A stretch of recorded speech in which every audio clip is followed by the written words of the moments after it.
बंदी छोड़ सतगुरु रामपाल जी परमेश्वर जी की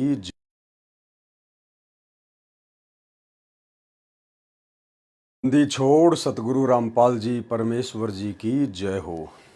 सत्साई भाई और बहनों, दया परमपिता परमेश्वर सारी सृष्टि के रचनहार कुल मालिक कबीर परमात्मा सतगुरु रामपाल जी भगवान की, जिनके शुभ आशीर्वाद से, जिनकी विशेष रजा से, दया दृष्टि से, कृपा दृष्टि से आप और हम सभी साध संगति से जुड़े हुए सत्सेवक भाई बहन, उन्हीं के तत्व ज्ञान को आधार बनाकर, उन्हीं की सत्य प्रेरणा से, उन्हीं के आशीर्वाद से सत भक्ति मार्ग पर दृढ़ता के साथ निरंतर अपने आत्म कल्याण हेतु आगे बढ़ रहे हैं। भाई और बहनों, इस कलयुग की बिचली पीढ़ी में सतगुरु रामपाल जी परमेश्वर जी की विशेष दया से आप और हमें साध संगतियाँ नसीब हुई हैं। साध संगतियों के माध्यम से ही हमने भक्ति मार्ग के गूढ़ रहस्यों को जाना है, पहचाना है, और हमारे दिलो दिमाग में, हमारे हृदय में, हमारी आत्मा में सतगुरु रामपाल जी को लेकर परमेश्वर जी के रूप में जो एक छवि बनी है, जो एक पिक्चर बनी है, ये केवल गुरु आशीर्वाद से साध संगति के माध्यम से ही संभव हुआ है। क्योंकि साध संगति से ही हमें गुरुदेव भगवान की पहचान हुई है। हम उनके सत्संगों को जान पाए, पहचान पाए, समझ पाए, उनके संकेतों को समझ पाए। ये सब कुछ साध संगति के माध्यम से परमेश्वर ने अपनी विशेष कृपा दृष्टि से संभव करवाया। तो इस महाउपकार के लिए हम पूज्य गुरुदेव भगवान का जितना धन्यवाद करें उतना ही थोड़ा है। तो भाई और बहनों, भक्ति और भगवान पुस्तक के ऊपर वीडियो बनाने की श्रृंखला जारी है, और इसी श्रृंखला में आज हमारा ये 10वां वीडियो है। और हिसार ज़िले के डोभी गांव के जिन गुरु भक्तों ने अपने पूज्य गुरुदेव भगवान सतगुरु रामपाल जी परमेश्वर जी की महिमा में एक पुस्तक निकाली थी 69 पेज की, जिसका नाम है कर पहचान छुड़ावन आयो। उस पुस्तक के ऊपर आज हमारा ये लास्ट वीडियो है। और इस गुरु महिमा के अंतर्गत लिखी गई पुस्तक के कारण ही उन 12-13 भक्तों को सतलोक आश्रम मैनेजमेंट हरियाणा के द्वारा, यानी पूज्य गुरुदेव जी के कलयुगी परिवार के द्वारा गुरुद्रोही घोषित कर दिया गया। उनकी आश्रमों में, सत्संगों में नो एंट्री कर दी गई। जबकि आपने इस पुस्तक को लगभग पढ़ लिया है। आज इसके ऊपर लास्ट वीडियो है। आपको कहीं भी नहीं लगेगा कि एक भी शब्द उन आत्माओं ने अपने पूज्य गुरुदेव भगवान के खिलाफ निकाला हो। जिस प्रकार से उन्होंने अपने गुरुदेव भगवान की महिमा में पुस्तक लिखी है, अरे ऐसी पुस्तकें तो हर भगत को लिखनी चाहिए। हर भगत को ढेर लगा देना चाहिए, लिख लिख के, क्योंकि ये मौका गुरु महिमा का फिर नहीं मिलेगा। 4 युगों में केवल एक बार ही मिलता है, थोड़े से समय के लिए। और जो जितनी महिमा करेगा, जो जितना सत्संग करेगा, परमात्मा का गुणगान करेगा इस कलयुग में, पूज्य गुरुदेव भगवान कहते हैं वो परमात्मा को उतना ही प्यारा लगेगा, वो उतना ही नज़दीक रहेगा अपने गुरु जी के। इन आश्रमों में तो भगत भाई बहनों को आपस में चर्चा करने के लिए भी मना किया जाता है। अगर कोई 10 भगत मिलकर गुरुदेव का कोई शब्द गाएं तो भी उनको मना किया जाता है। इन आश्रमों में साध संगतियाँ नहीं होती हैं, ज्ञान चर्चा नहीं होती हैं। लेकिन गुरुदेव भगवान कह रहे हैं कि इस कलयुग में जो जितना ज़्यादा सत्संग करेगा, सत्संग का मतलब होता है गुरुदेव भगवान के ज्ञान के ऊपर चर्चा, विचार विमर्श, चिंतन, मनन, मंथन, जो जितना एक दूसरे भाई बहनों को समझाएगा। अब समझाने के तरीके अलग अलग हैं। परमात्मा ने सोशल मीडिया दी है, आप जी दिन रात वीडियो बनाइए। परमात्मा ने हमें इतने विशेष दे दिए, इतने टॉपिक दे दिए, इतनी पुस्तकें लिख दी, इतने सत्संग कर दिए। आप परमेश्वर की एक वाणी को पकड़कर वीडियो बनाओगे तो कम से कम आधा घंटा आपको लग जाएगा।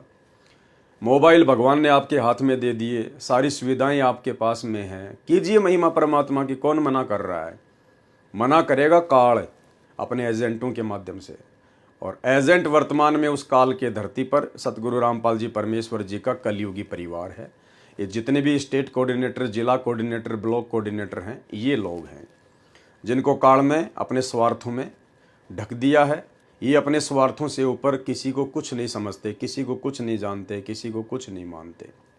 इन्हें केवल पैसा दिखाई देता है, अपनी मौज मस्ती दिखाई देती है, हराम की कमाई दिखाई देती है।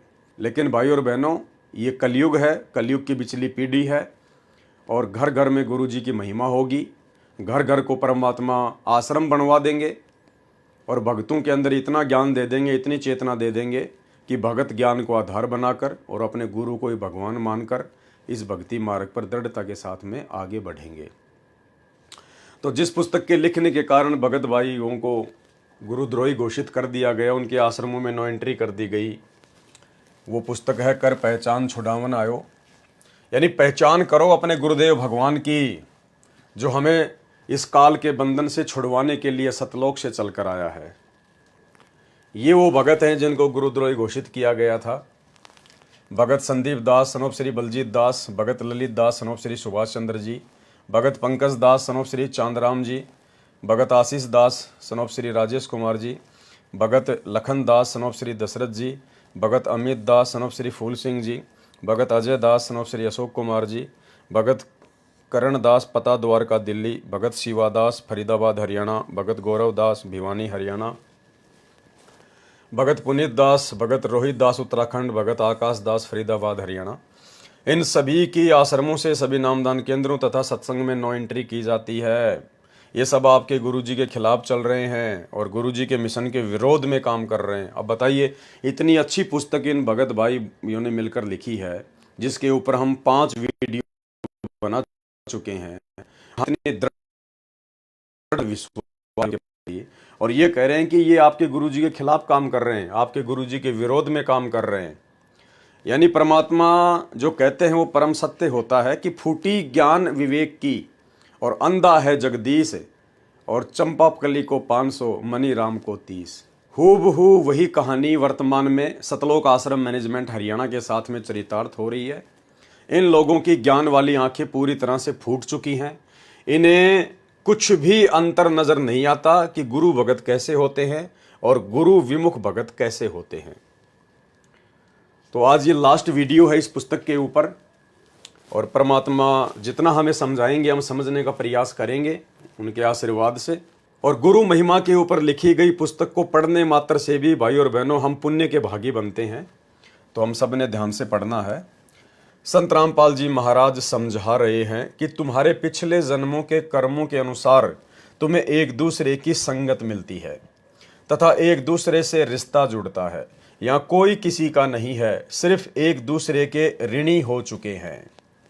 गुरुदेव भगवान कहते हैं, एक लेवा एक देवा दूतम, कोई किसी का पिता न पूतम, ऋण संबंध जुड़े सब ठाठा और अंत समय सब बारा बाटा। या कोई किसी का बेटा नहीं, बेटी नहीं, माँ नहीं, बाप नहीं, पिता नहीं, पुत्री नहीं, रिश्तेदार नहीं। ये पिछले जन्मों के हमारे लेन देन हैं, एक दूसरे के जो चढ़े हुए हैं। कोई लेने आया है, कोई देने आया है। शरीर छूटने के बाद में कौन कहाँ जाएगा, कौन कहाँ जाएगा, किसी को कुछ नहीं पता। तो भाई और बहनों, अज्ञानता में हम केवल मोह ममता में एक दूसरे के साथ में उलझे पड़े हैं, अपना मान रहे हैं। बाकी ये सब परमात्मा की आत्मा है, परमात्मा के बच्चे हैं, और काल ने हम सबको यहाँ पे 21 ब्रह्मांड में उल्टे कर्मों में बांध दिया है, जिस कारण से एक दूसरे के ऊपर हमारा लेन देन बना रहता है और हम एक दूसरे के सगे संबंधी रिश्तेदार बनकर, बेटा बेटी, माँ बाप, पुत्री जवाई आदि बनकर जन्म लेते रहते हैं और अपना ऋण कोई उतारता है, कोई चढ़ाता है। तो अब सतगुरुदेव भगवान ने आके हमें हकीकत बताई कि एक लेवा एक देवा दूतम, एक तो लेने आ रहा है, कोई देने आ रहा है। एक लेवा एक देवा दूतम, कोई किसी का पिता नहीं पूतम, ऋण संबंध जुड़े सब नाता, और अंत समय सब 12 बाटा। मरने के बाद में सब 12 बाट हो जाएंगे, ना लेना ना देना। तो हमने ज्ञान को आधार बनाकर गुरुदेव के प्रत्येक वचन को अपने दिलो दिमाग में बैठाना है, अमल करना है, तभी हम सफल हो पाएंगे। उस ऋण को चुकाने के लिए रिश्ते नाते बनते हैं तथा हमारे इस संस्कार को हमें शांति और सहज भाव से संपूर्ण करना चाहिए। क्या कह रहे हैं भगत जी परमात्मा के आशीर्वाद से कि हम पिछले ऋण संबंधों के कारण जिन भी रिश्तों में बंधे हैं, चाहे बाप बेटे का रिश्ता हो, माँ बेटी का रिश्ता हो, भाई भाई का रिश्ता हो, भाई बहन का रिश्ता हो, और सतगुरु रामपाल जी परमेश्वर जी की शरण मिलने के बाद में परमात्मा तो अपनी शक्ति से, अपने सामर्थ्य से, अपने आशीर्वाद से उन ऋणों को हल्का करेंगे। अन्यथा जीव की बस की बात नहीं है कि ये ऋण मुक्त हो जाए। तो परमेश्वर का तो विशेष सपोर्ट, विशेष आशीर्वाद रहेगा ही रहेगा। साथ में हम मानव शरीरधारी प्राणी हैं, परमेश्वर ने हमें विशेष बुद्धि बख्शी है। तो गुरुदेव भगवान के आशीर्वाद से भगत जी लिख रहे हैं कि हमने भी आगे इन रिश्तों को बढ़ाना नहीं है, मनमुटाव करके, लड़ाई झगड़ा करके, एक दूसरे के साथ में मारपीट करके, गाली गलौज करके। हमने सहज और शांति भाव से गुरुदेव के ज्ञान को आधार बनाकर कि भाई ये तो चलो आज मेरे को भगवान मिल गया, बहुत अच्छी बात है, परमात्मा मुझे सहारा देगा, अन्यथा ये रिश्ते तो मुझे निभाने ही थे, ये संस्कार तो मुझे मेरे पूरे करने थे, और मैं दुखी होके करता, परेशान होके करता, अपने बच्चों की मार खा खा के करता, गालियां खा खा के करता, गधा बन के कमा कमा के करता, और अब तो मुझे भगवान मिल गया, भगवान का सहारा मिल गया, अब तो परमात्मा 75% अपने आशीर्वाद से इन रिश्तों को समाप्त करेगा, खत्म करेगा, इन सारे ऋणों को चुकाएगा, और 25% हमने भी शांति दिखानी पड़ेगी, शील, संतोष, विवेक, दया, अक्षमा का परिचय देना पड़ेगा, घर में व्यर्थ में लड़ाई झगड़े से बचना पड़ेगा, क्योंकि परमात्मा कहते हैं कि ये काल तुम्हारे अंदर कुप्रेरणा करके आपस में लड़ाई झगड़े करवाता है, ये तुम्हारे रिश्तों को, तुम्हारे ऋणों को ये बढ़वाता है, ये घटवाता नहीं है, ये और ज़्यादा बढ़ाने का प्रयास करता है,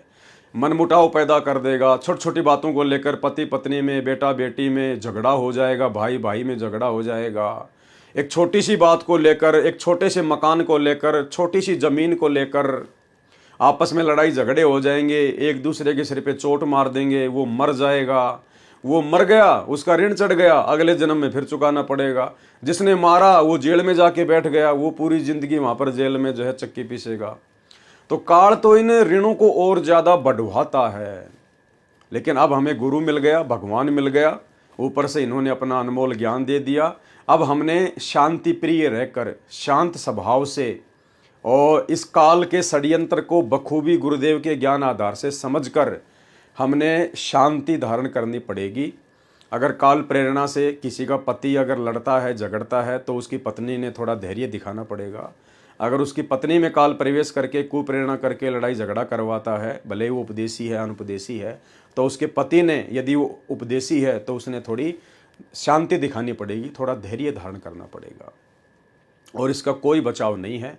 अन्यथा गुरुदेव भगवान ने तो स्पष्ट तौर पर कह ही दिया है एक सत्संग में, एक पागल कुत्ते का उदाहरण देकर, कि बच्चों जैसे कोई पागल कुत्ता होता है, और पागल कुत्ते का तो काम ही है काटने का, भौंकने का, व्यर्थ में दुखी करने का, परेशान करने का, लेकिन समझदार व्यक्ति को चाहिए कि उसको उल्टा जवाब ना देकर पागल कुत्ते से कैसे बचा जा सकता है, वो तरीके अपनाने चाहिए। ठीक इसी प्रकार अगर आपके साथ में, आप ही के परिवार में, आप ही के रिश्ते नाते वाले या बाहर समाज वाले यदि काल प्रेरणा से ज़बरदस्ती आपको दुखी करते हैं, परेशान करते हैं, आपको तंग करते हैं, आपके साथ में लड़ाई झगड़ा करते हैं, तो गुरुदेव भगवान ने बताया कि ज्ञान को आधार बनाकर उनको पागल कुत्ता समझकर उनको साइड में छोड़ देना चाहिए, उनके मुंह नहीं लगना चाहिए।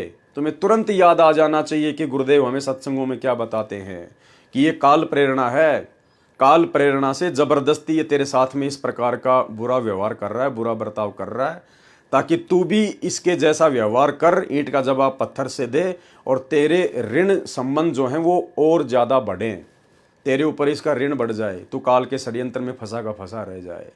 तो परमेश्वर ने कहा है कि उन लोगों को पागल कुत्ता समझकर, और उनके मुंह नहीं लगना चाहिए, चाहे घर का हो चाहे बाहर का हो, ये सोचकर कि ये तो पागल है और काल प्रेरणा से ये ऐसा कर रहा है, ये मुझे जोश दिलाने का प्रयास कर रहा है, ताकि मैं भी इसके जैसा बर्ताव करूं और मेरी मर्यादा टूटे और मैं भक्ति से नीचे गिर जाऊं। तो सुनिए छोटा सा सत्संग।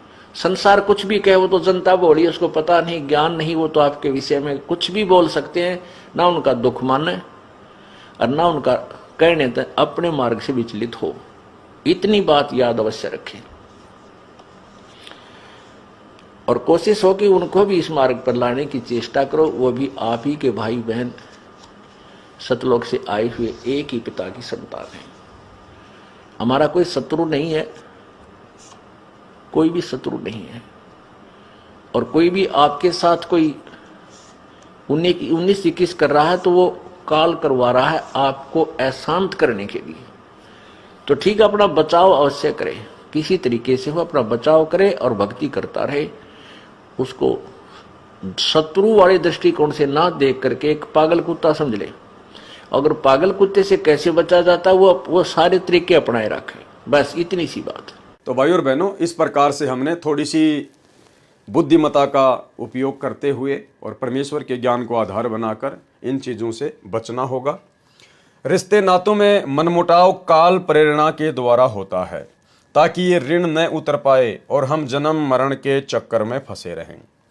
संत रामपाल जी महाराज ने बताया है कि इन रूढ़िवादी परंपराओं को त्यागो, ये हमारे ही जीवन पर बोझ बन चुकी है। कौन सी रूढ़िवादी परंपराएं?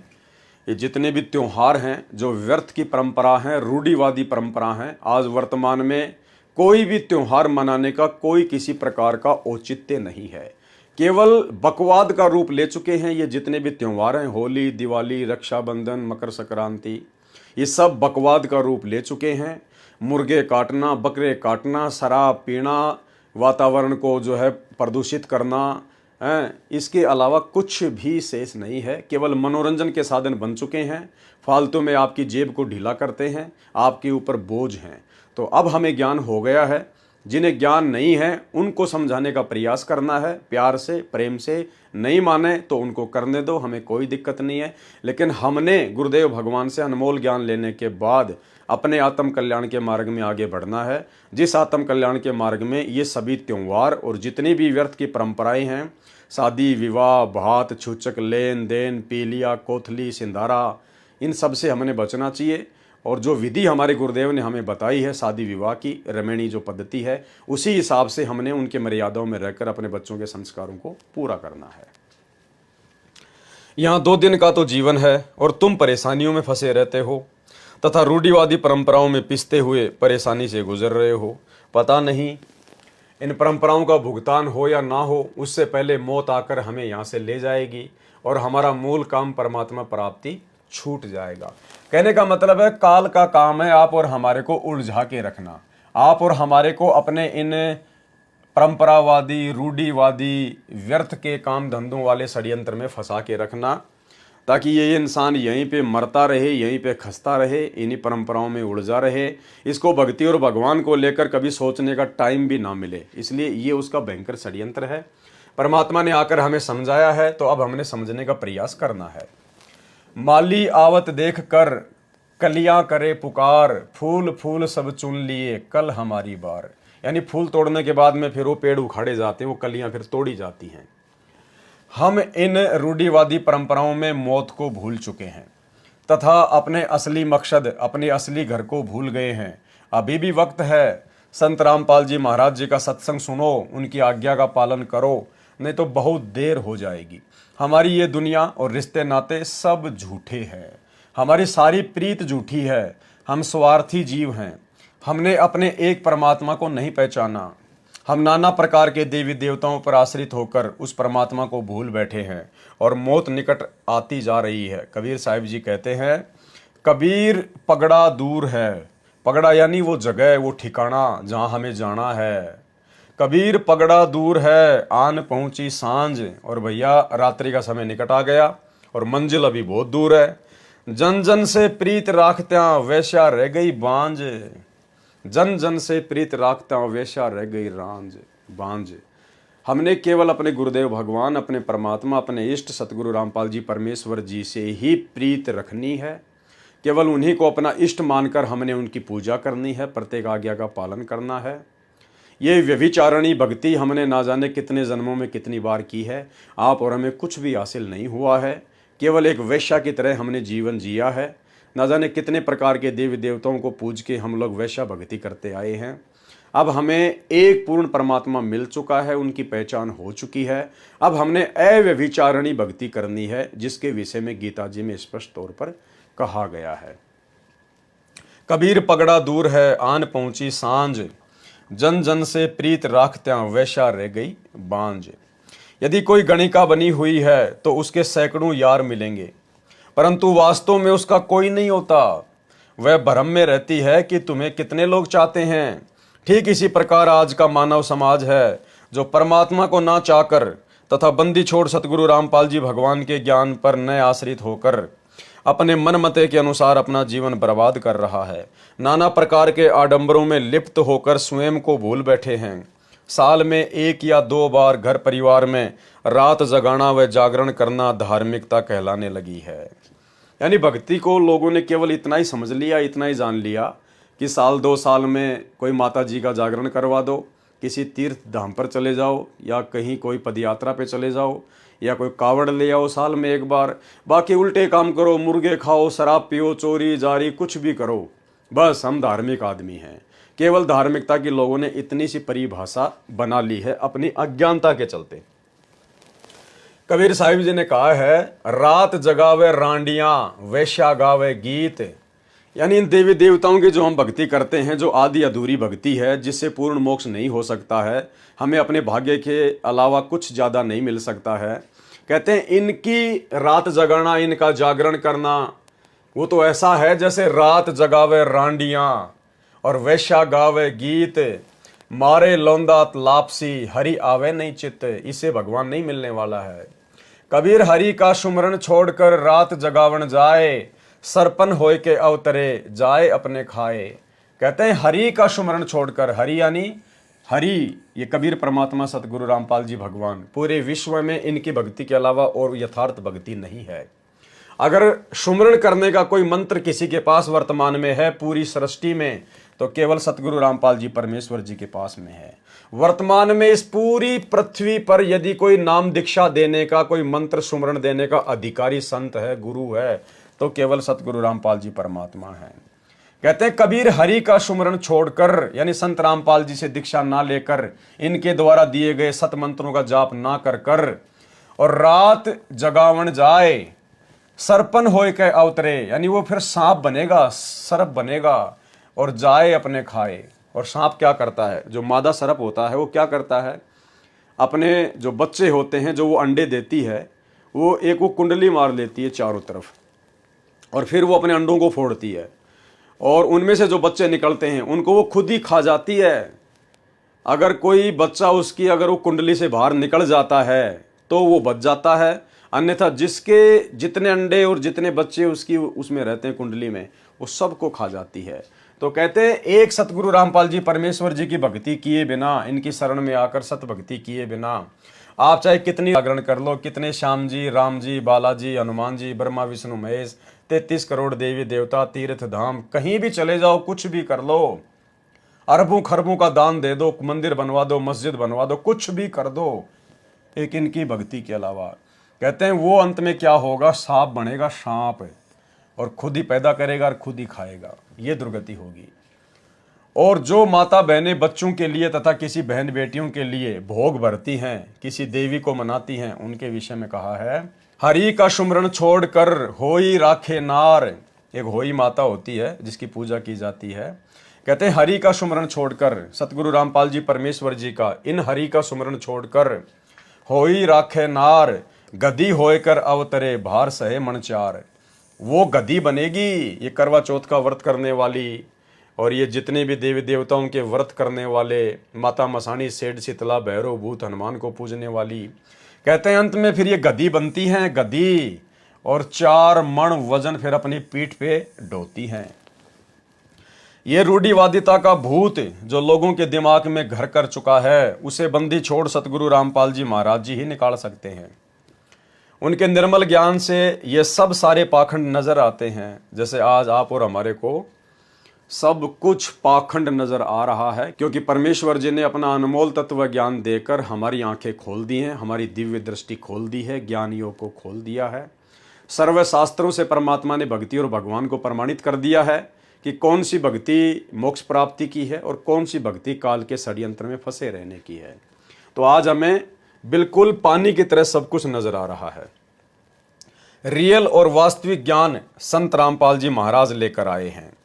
दुनिया में तो छोड़ो, देवता तक भी संत रामपाल जी महाराज जी से ज्ञान चर्चा नहीं कर सकते। देवता तो बहुत छोटी चीज़ है, देवता बेचारे क्या ज्ञान चर्चा करेंगे, उनके पास तो ज्ञान की छींट है ही नहीं। जब बता दिया परमात्मा ने हमारे को सब कुछ कि ये काल जिसका आधिपत्य पूरे 21 ब्रह्मांड पर है, जिसके अंतर्गत ब्रह्मा विष्णु महेश दुर्गा 33 करोड़ देवी देवता हैं, वो भी उस परमेश्वर के आगे एक जीव है, एक तुच्छ प्राणी है, उसका नौकर है, उसका मजदूर है। तो ज्ञान चर्चा तो कौन करेगा यहाँ पर? किसकी औकात है जो परमेश्वर के समक्ष ज्ञान चर्चा कर सके? बिन समझे उल्टा जाल है इस निर्गुण पद चर्चा का, कहो निरंजन किससे जाया, शिव शंकर किसने गोद खिलाया, किसने जन्मी लक्ष्मी माया, और किसके जन्मा काल रे। अब आप और हमें तो पता ही है, सारा सब कुछ परमात्मा ने ज्ञान दे दिया है कि कौन ब्रह्मा का पिता है, कौन विष्णु की माँ, शंकर का दादा कौन है, पंडित जी दे बता। जब ये सवाल आधुनिक साधु संतों से करते हैं तो वे बातों को गोल मोल घुमाते हैं। उन्हें खुद की उत्पत्ति के बारे में भी मालूम नहीं है, उन्हें कोई आत्म ज्ञान भी नहीं है, परमात्म ज्ञान होना तो दूर की बात है। बंदी छोड़ सतगुरु रामपाल जी महाराज ने ऐसा निर्णायक ज्ञान दिया है जिसके बाद जीव के दिल में कोई भ्रम नहीं रहता। सारे संशय सतगुरु रामपाल जी परमेश्वर जी के तत्व ज्ञान से ही समाप्त हो सकते हैं और दुनिया में दूसरा कोई ज्ञान, कोई समाधान नहीं है। और ज्ञान सब ज्ञान अड़ी, कबीर ज्ञान सो ज्ञान, जैसे घोड़ा तोप का करता चले मैदान। परंतु जो गुरु के वचनों पर अमल नहीं करता, यानी जो दीक्षा लेकर भी अपने गुरु जी के वचनों पर अमल नहीं करता है, चतुराई दिखाता है, उसे तो तीन लोक में भी ठौर नहीं है। संत रामपाल जी महाराज जी के वचनों पर जो भी कोई शिष्य आपत्ति रखता है या विश्वास नहीं करता, वह तो पापी है। गुरु के वचनों को अपनी जान से भी ज़्यादा अहमियत देनी चाहिए। लेकिन इसके विपरीत सतलोक आश्रम मैनेजमेंट हरियाणा ये धार्मिक धंधे के रूप में आश्रम खोल खोल कर 90% नादान संगत को अपने पीछे लगाकर किस प्रकार से कभी राजनीति करवाता है, कभी बीजेपी को वोट, कभी कांग्रेस को वोट, कभी किसका समर्थन, कभी किसी पार्टी का समर्थन, कभी गुंडों की सीबीआई जांच का समर्थन, कभी उनको चंदे के रूप में भक्तों के दान का पैसा देना, कभी आरक्षणों में भक्तों को बैठा देना, धनाना गांव में स्टेडियम बना देना, आश्रम में हॉस्पिटल का काम शुरू कर देना, और दुनिया भर के ड्रामेबाजी वाले पाखंड, दुनिया भर के ड्रामेबाजी वाले काम इन सतलोक आश्रमों में शुरू कर देना। ये सब कुछ गुरु वचनों को तोड़ने के अंतर्गत आता है। अरे भैया, काल का लोक है, इतना ज्ञान लेने के बाद में दिल में डर बैठ जाना चाहिए, भय, कि परमात्मा कहीं कोई मर्यादाओं में चूक हो गई, आपकी आज्ञा में कोई चूक हो गई, आप नाराज हो गए तो हम तो गधे बनेंगे, और फिर वो सारे के सारे कष्ट, दुख, परेशानियां जो की त्यों। यहाँ तो नीची गर्दन करके दास भाव से, अधीन भाव से हमने डर डर के परमेश्वर की प्रत्येक सत्संग रूपी आज्ञा का पालन करते हुए अपने जीवन को सफल करना है। ये राजनीतियाँ भक्तों का काम नहीं है। ये जगत के साथ मिलकर बैठना, आरक्षणों में उनका सहयोग देना, उनके साथ में लड़ाई लड़ना, ये भक्तों के काम नहीं है। भगत के रूप में जो मूर्ख हैं, जो भेड़िए हैं, जो काल प्रेरित एजेंट हैं, ये उनके काम हैं। तो संगत को समझना चाहिए गुरुदेव के ज्ञान को आधार बनाकर कि तुम्हें किस प्रकार से परमात्मा के ज्ञान के विरुद्ध, सत्संगों के विरुद्ध वर्तमान में गुरुदेव के कलयुगी परिवार के द्वारा, इन कोऑर्डिनेटरों के द्वारा चलाया जा रहा है। अंत में धोखा खाओगे। एक बार की बात है, गुरु गोविंद सिंह महाराज जो सिखों के 10वें गुरु थे, अपने आसन पर बैठे थे। एक भोला सा श्रद्धालु आया, गुरु गोविंद सिंह महाराज को प्रणाम किया और कहने लगा, हे महाराज, मुझे अपने चरणों में रख लो, मैं आपकी ही सेवा करना चाहता हूँ। तब गुरु गोविंद सिंह जी महाराज ने उससे पूछा कि तुम क्या काम कर सकते हो, तुम्हें क्या काम आता है। तो भोले श्रद्धालु ने कहा कि हे सच्चे बादशाह, मुझे घोड़े की देख रेख करने की सेवा पर लगा दो। मैं आपके घोड़े को नहलाया करूँगा और उन्हें चारा डाल दिया करूँगा। गुरु गोविंद सिंह जी महाराज ने उसे अपने घुड़साल में रख लिया। 2-3 दिन बाद फिर दोबारा गुरु गोविंद सिंह जी महाराज के चरणों में अर्जी लगाई कि हे महाराज, मुझे गुरु मंत्र दे दो, मैं साथ साथ भक्ति भी कर लूँगा। तब गुरु गोविंद सिंह जी महाराज ने कहा, ठीक है भाई, सुबह सुबह रोज आकर मेरे से गुरु मंत्र ले जाया करो। गुरु गोविंद सिंह जी महाराज ने उसे एक शब्द दे दिया और कहने लगे, ये ले बेला, इसका पूरे दिन सुमरण करना, अपनी जुबान से बोल बोल कर जाप करना। वैसा ही करता रहा। वह साथ में घोड़ों को नहलाता और गुरु गोविंद सिंह जी महाराज के दिए हुए मंत्र का जाप करता। एक दिन गुरु महाराज को प्रातःकाल ही जंग पर जाना था, मुगलों के साथ लड़ाई छिड़ी हुई थी। तब भाई बेला जी दौड़ता हुआ आया और घोड़े के आगे आकर खड़ा हो गया और कहने लगा, हे महाराज, आज क्या करूं, मुझे मंत्र तो देते जाओ। तब गुरु गोविंद सिंह जी महाराज ने एक बात कही, वाह भाई बेला, वक्त देखे ना वेला। उस बेला श्रद्धालु ने समझा कि यही गुरु मंत्र है। उसने पूरा दिन रट लगाए रखी और घोड़े को नहलाता रहा और जोर जोर से चिल्लाता रहा, वाह भाई बेला, वक्त देखे ना वेला। बाकी सेवादारों ने इस बात का मजाक बना लिया और भाई बेला पर खूब हंसते रहे। शाम को जब गुरु महाराज गुरु गोविंद सिंह जी वापस आए तो सभी जोर जोर से हंस रहे थे। तब महाराज जी ने पूछा, तुम्हारी हंसी का क्या कारण है? तब एक सेवादार गुरु गोविंद सिंह जी महाराज को घोड़े की घुड़साल में ले गया। वहां भाई बेला जी को देखकर और उनकी अटूट श्रद्धा और विश्वास को देखकर गुरु गोविंद सिंह जी महाराज ने उन्हें अपने सीने से लगा लिया और कहा, यही गुरु भगत है। जो भी इस पर हंस रहे हैं वे सब चतुर लोग हैं, यही सच्चा गुरुमुख है। इसलिए जो भी बंदी छोड़ सतगुरु रामपाल जी भगवान जी के वचनों पर शंका रखते हैं और चतुराई दिखाते हैं, वे सभी तो चोर हैं। बंदी छोड़ सतगुरु रामपाल जी महाराज के ज्ञान को प्राप्त करने के बाद हमेशा दीन, गरीबी और बंदगी अपने हृदय में धारण करनी चाहिए। अपने दैनिक जीवन में शांति और सुकून होना चाहिए। ये गुण महाराज जी से प्रेम करने और उनके दिए हुए भक्ति पथ पर चलने से ही प्राप्त होते हैं। कबीर साहिब जी कहते हैं, दीन गरीबी बंदगी साधु से आधीन, ताते संग में यूं रहूं जो पानी संग मीन। दीन गरीबी बंदगी सबसे आदर भाव, कहे कबीर सोई बड़ा जिसमें बड़ा स्वभाव। परंतु जो प्रधान बने फिरते हैं वे तो काल के द्वारा गुमराह किए हुए जीव हैं, जिनका अभी तक अभिमान नहीं गया। अपने इस मन को मान बढ़ाई में लगाने की बजाय भक्ति में लगा लो। गुरु की भक्ति पर कुर्बान हो जाओ। यह अवसर बार बार आने वाला नहीं है। अंत काल में रोने पीटने से क्या होगा? कबीर साहिब जी ने कहा है, कहे कबीर नर जब जागे जम का दंड मूंड में लागे। बाद में जब तुम्हारी आंख खुलेगी ना तो धर्मराज के दरबार में लाइन में खड़े हुए मिलोगे और वहां फिर यमराज के दूतों का डंडा सिर पर पड़ेगा, फिर कुछ हाथ नहीं आएगा। वक्त रहते इस मन की आदत नहीं सुधरी तो दोजक का मुंह देखना पड़ेगा, नरक का मुंह। ये मन जीव से गफलत करवाता है, इसलिए इसे सतगुरु के द्वारा दिए गए नाम से वश में किया जा सकता है और इसकी आदत बदली जा सकती है। मन के लगाए पिया पावे रे साधो, किस विध मन को लगावे री। जैसे नटनी चढ़े बांस पर नटवा ढोल बजावे री। इधर उधर से निगाह बचाकर निगाह बांस पे लगावे री। जैसे बुरा मिली रेत में हाथी के हाथ न आवे री। ऐसा नन्ना बनो मेरे मनवा चीटी बन चुक जावे री। कहते मन को किस प्रकार से सेट रखें, किस प्रकार से भक्ति पर लगावें। मन के लगाए पिया पाओ रे साधो, यानी मन को भक्ति पर लगाकर ही हम अपने पिया को प्राप्त कर सकते हैं। अपने पिया सतगुरु रामपाल जी परमेश्वर जी के दिल में जगह बना सकते हैं, उनको खुश कर सकते हैं। किस विध मन को लगावे री, मन को किस प्रकार से भक्ति पर लगावें, कैसे अपने पिया सतगुरु रामपाल जी के चरणों में लगाएं।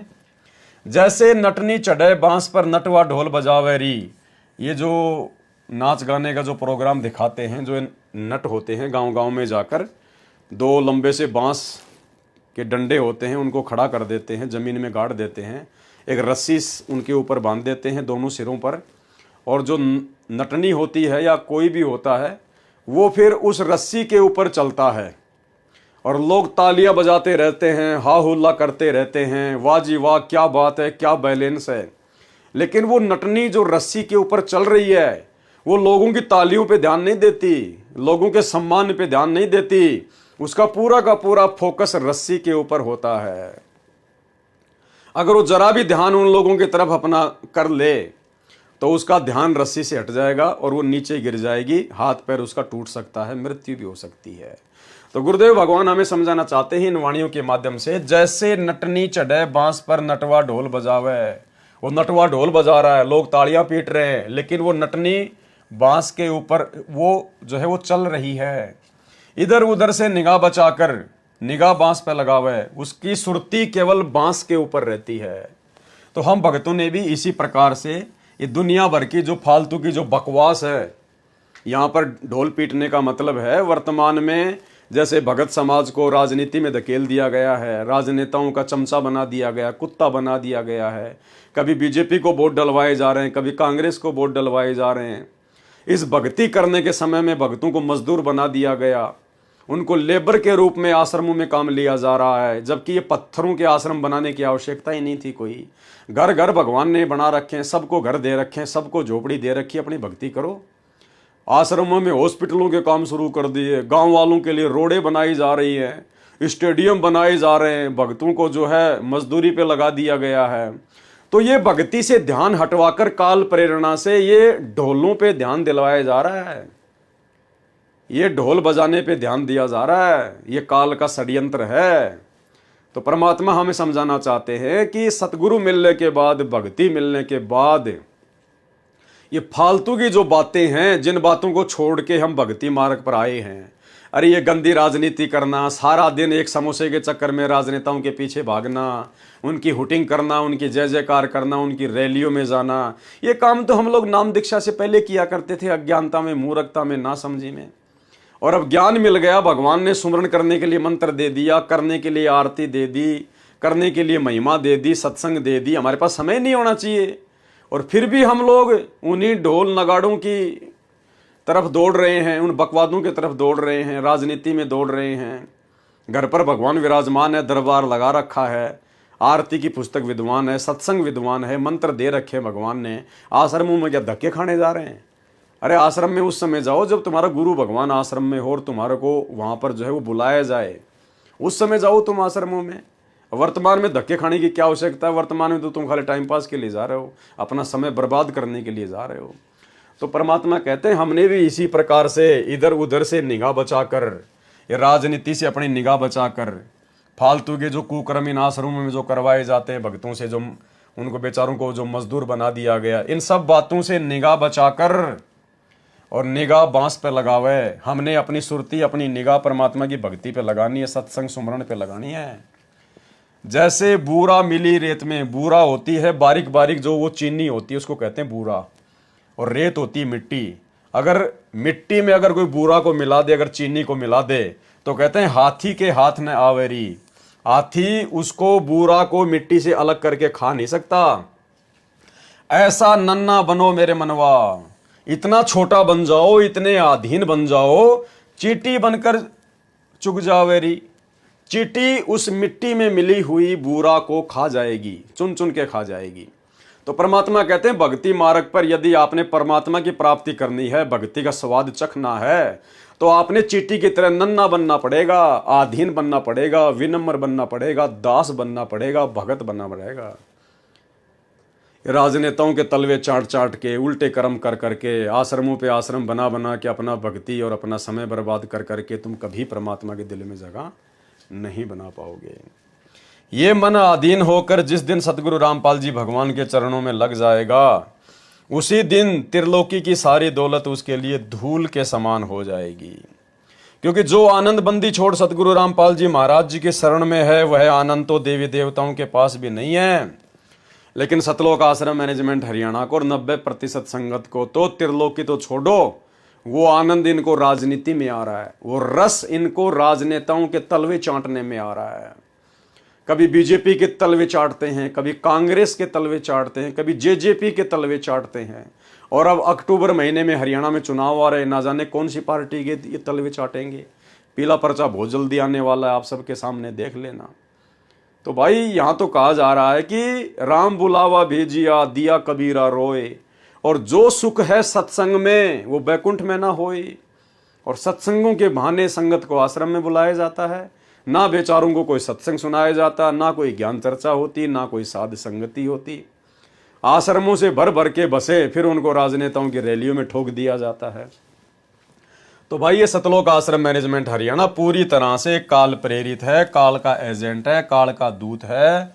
समय रहते इन बातों को समझ जाओ, इनसे अपना पीछा छुड़वा लो, इनकी कुसंगति को छोड़ दो, साथ संगति से जुड़ जाओ, नहीं तो खून के आंसू रोओगे संगत वालों, खून के आंसू, तुम्हारे पास में कुछ नहीं बचेगा। क्योंकि जो आनंद बंदी छोड़ सतगुरु रामपाल जी महाराज जी की शरण में है, वह आनंद तो देवी देवताओं के पास भी नहीं है। कबीर साहिब जी कहते हैं, राम बुलावा भेजिया, दिया कबीरा रोए, जो सुख है सत्संग में बैकुंठ में ना होए।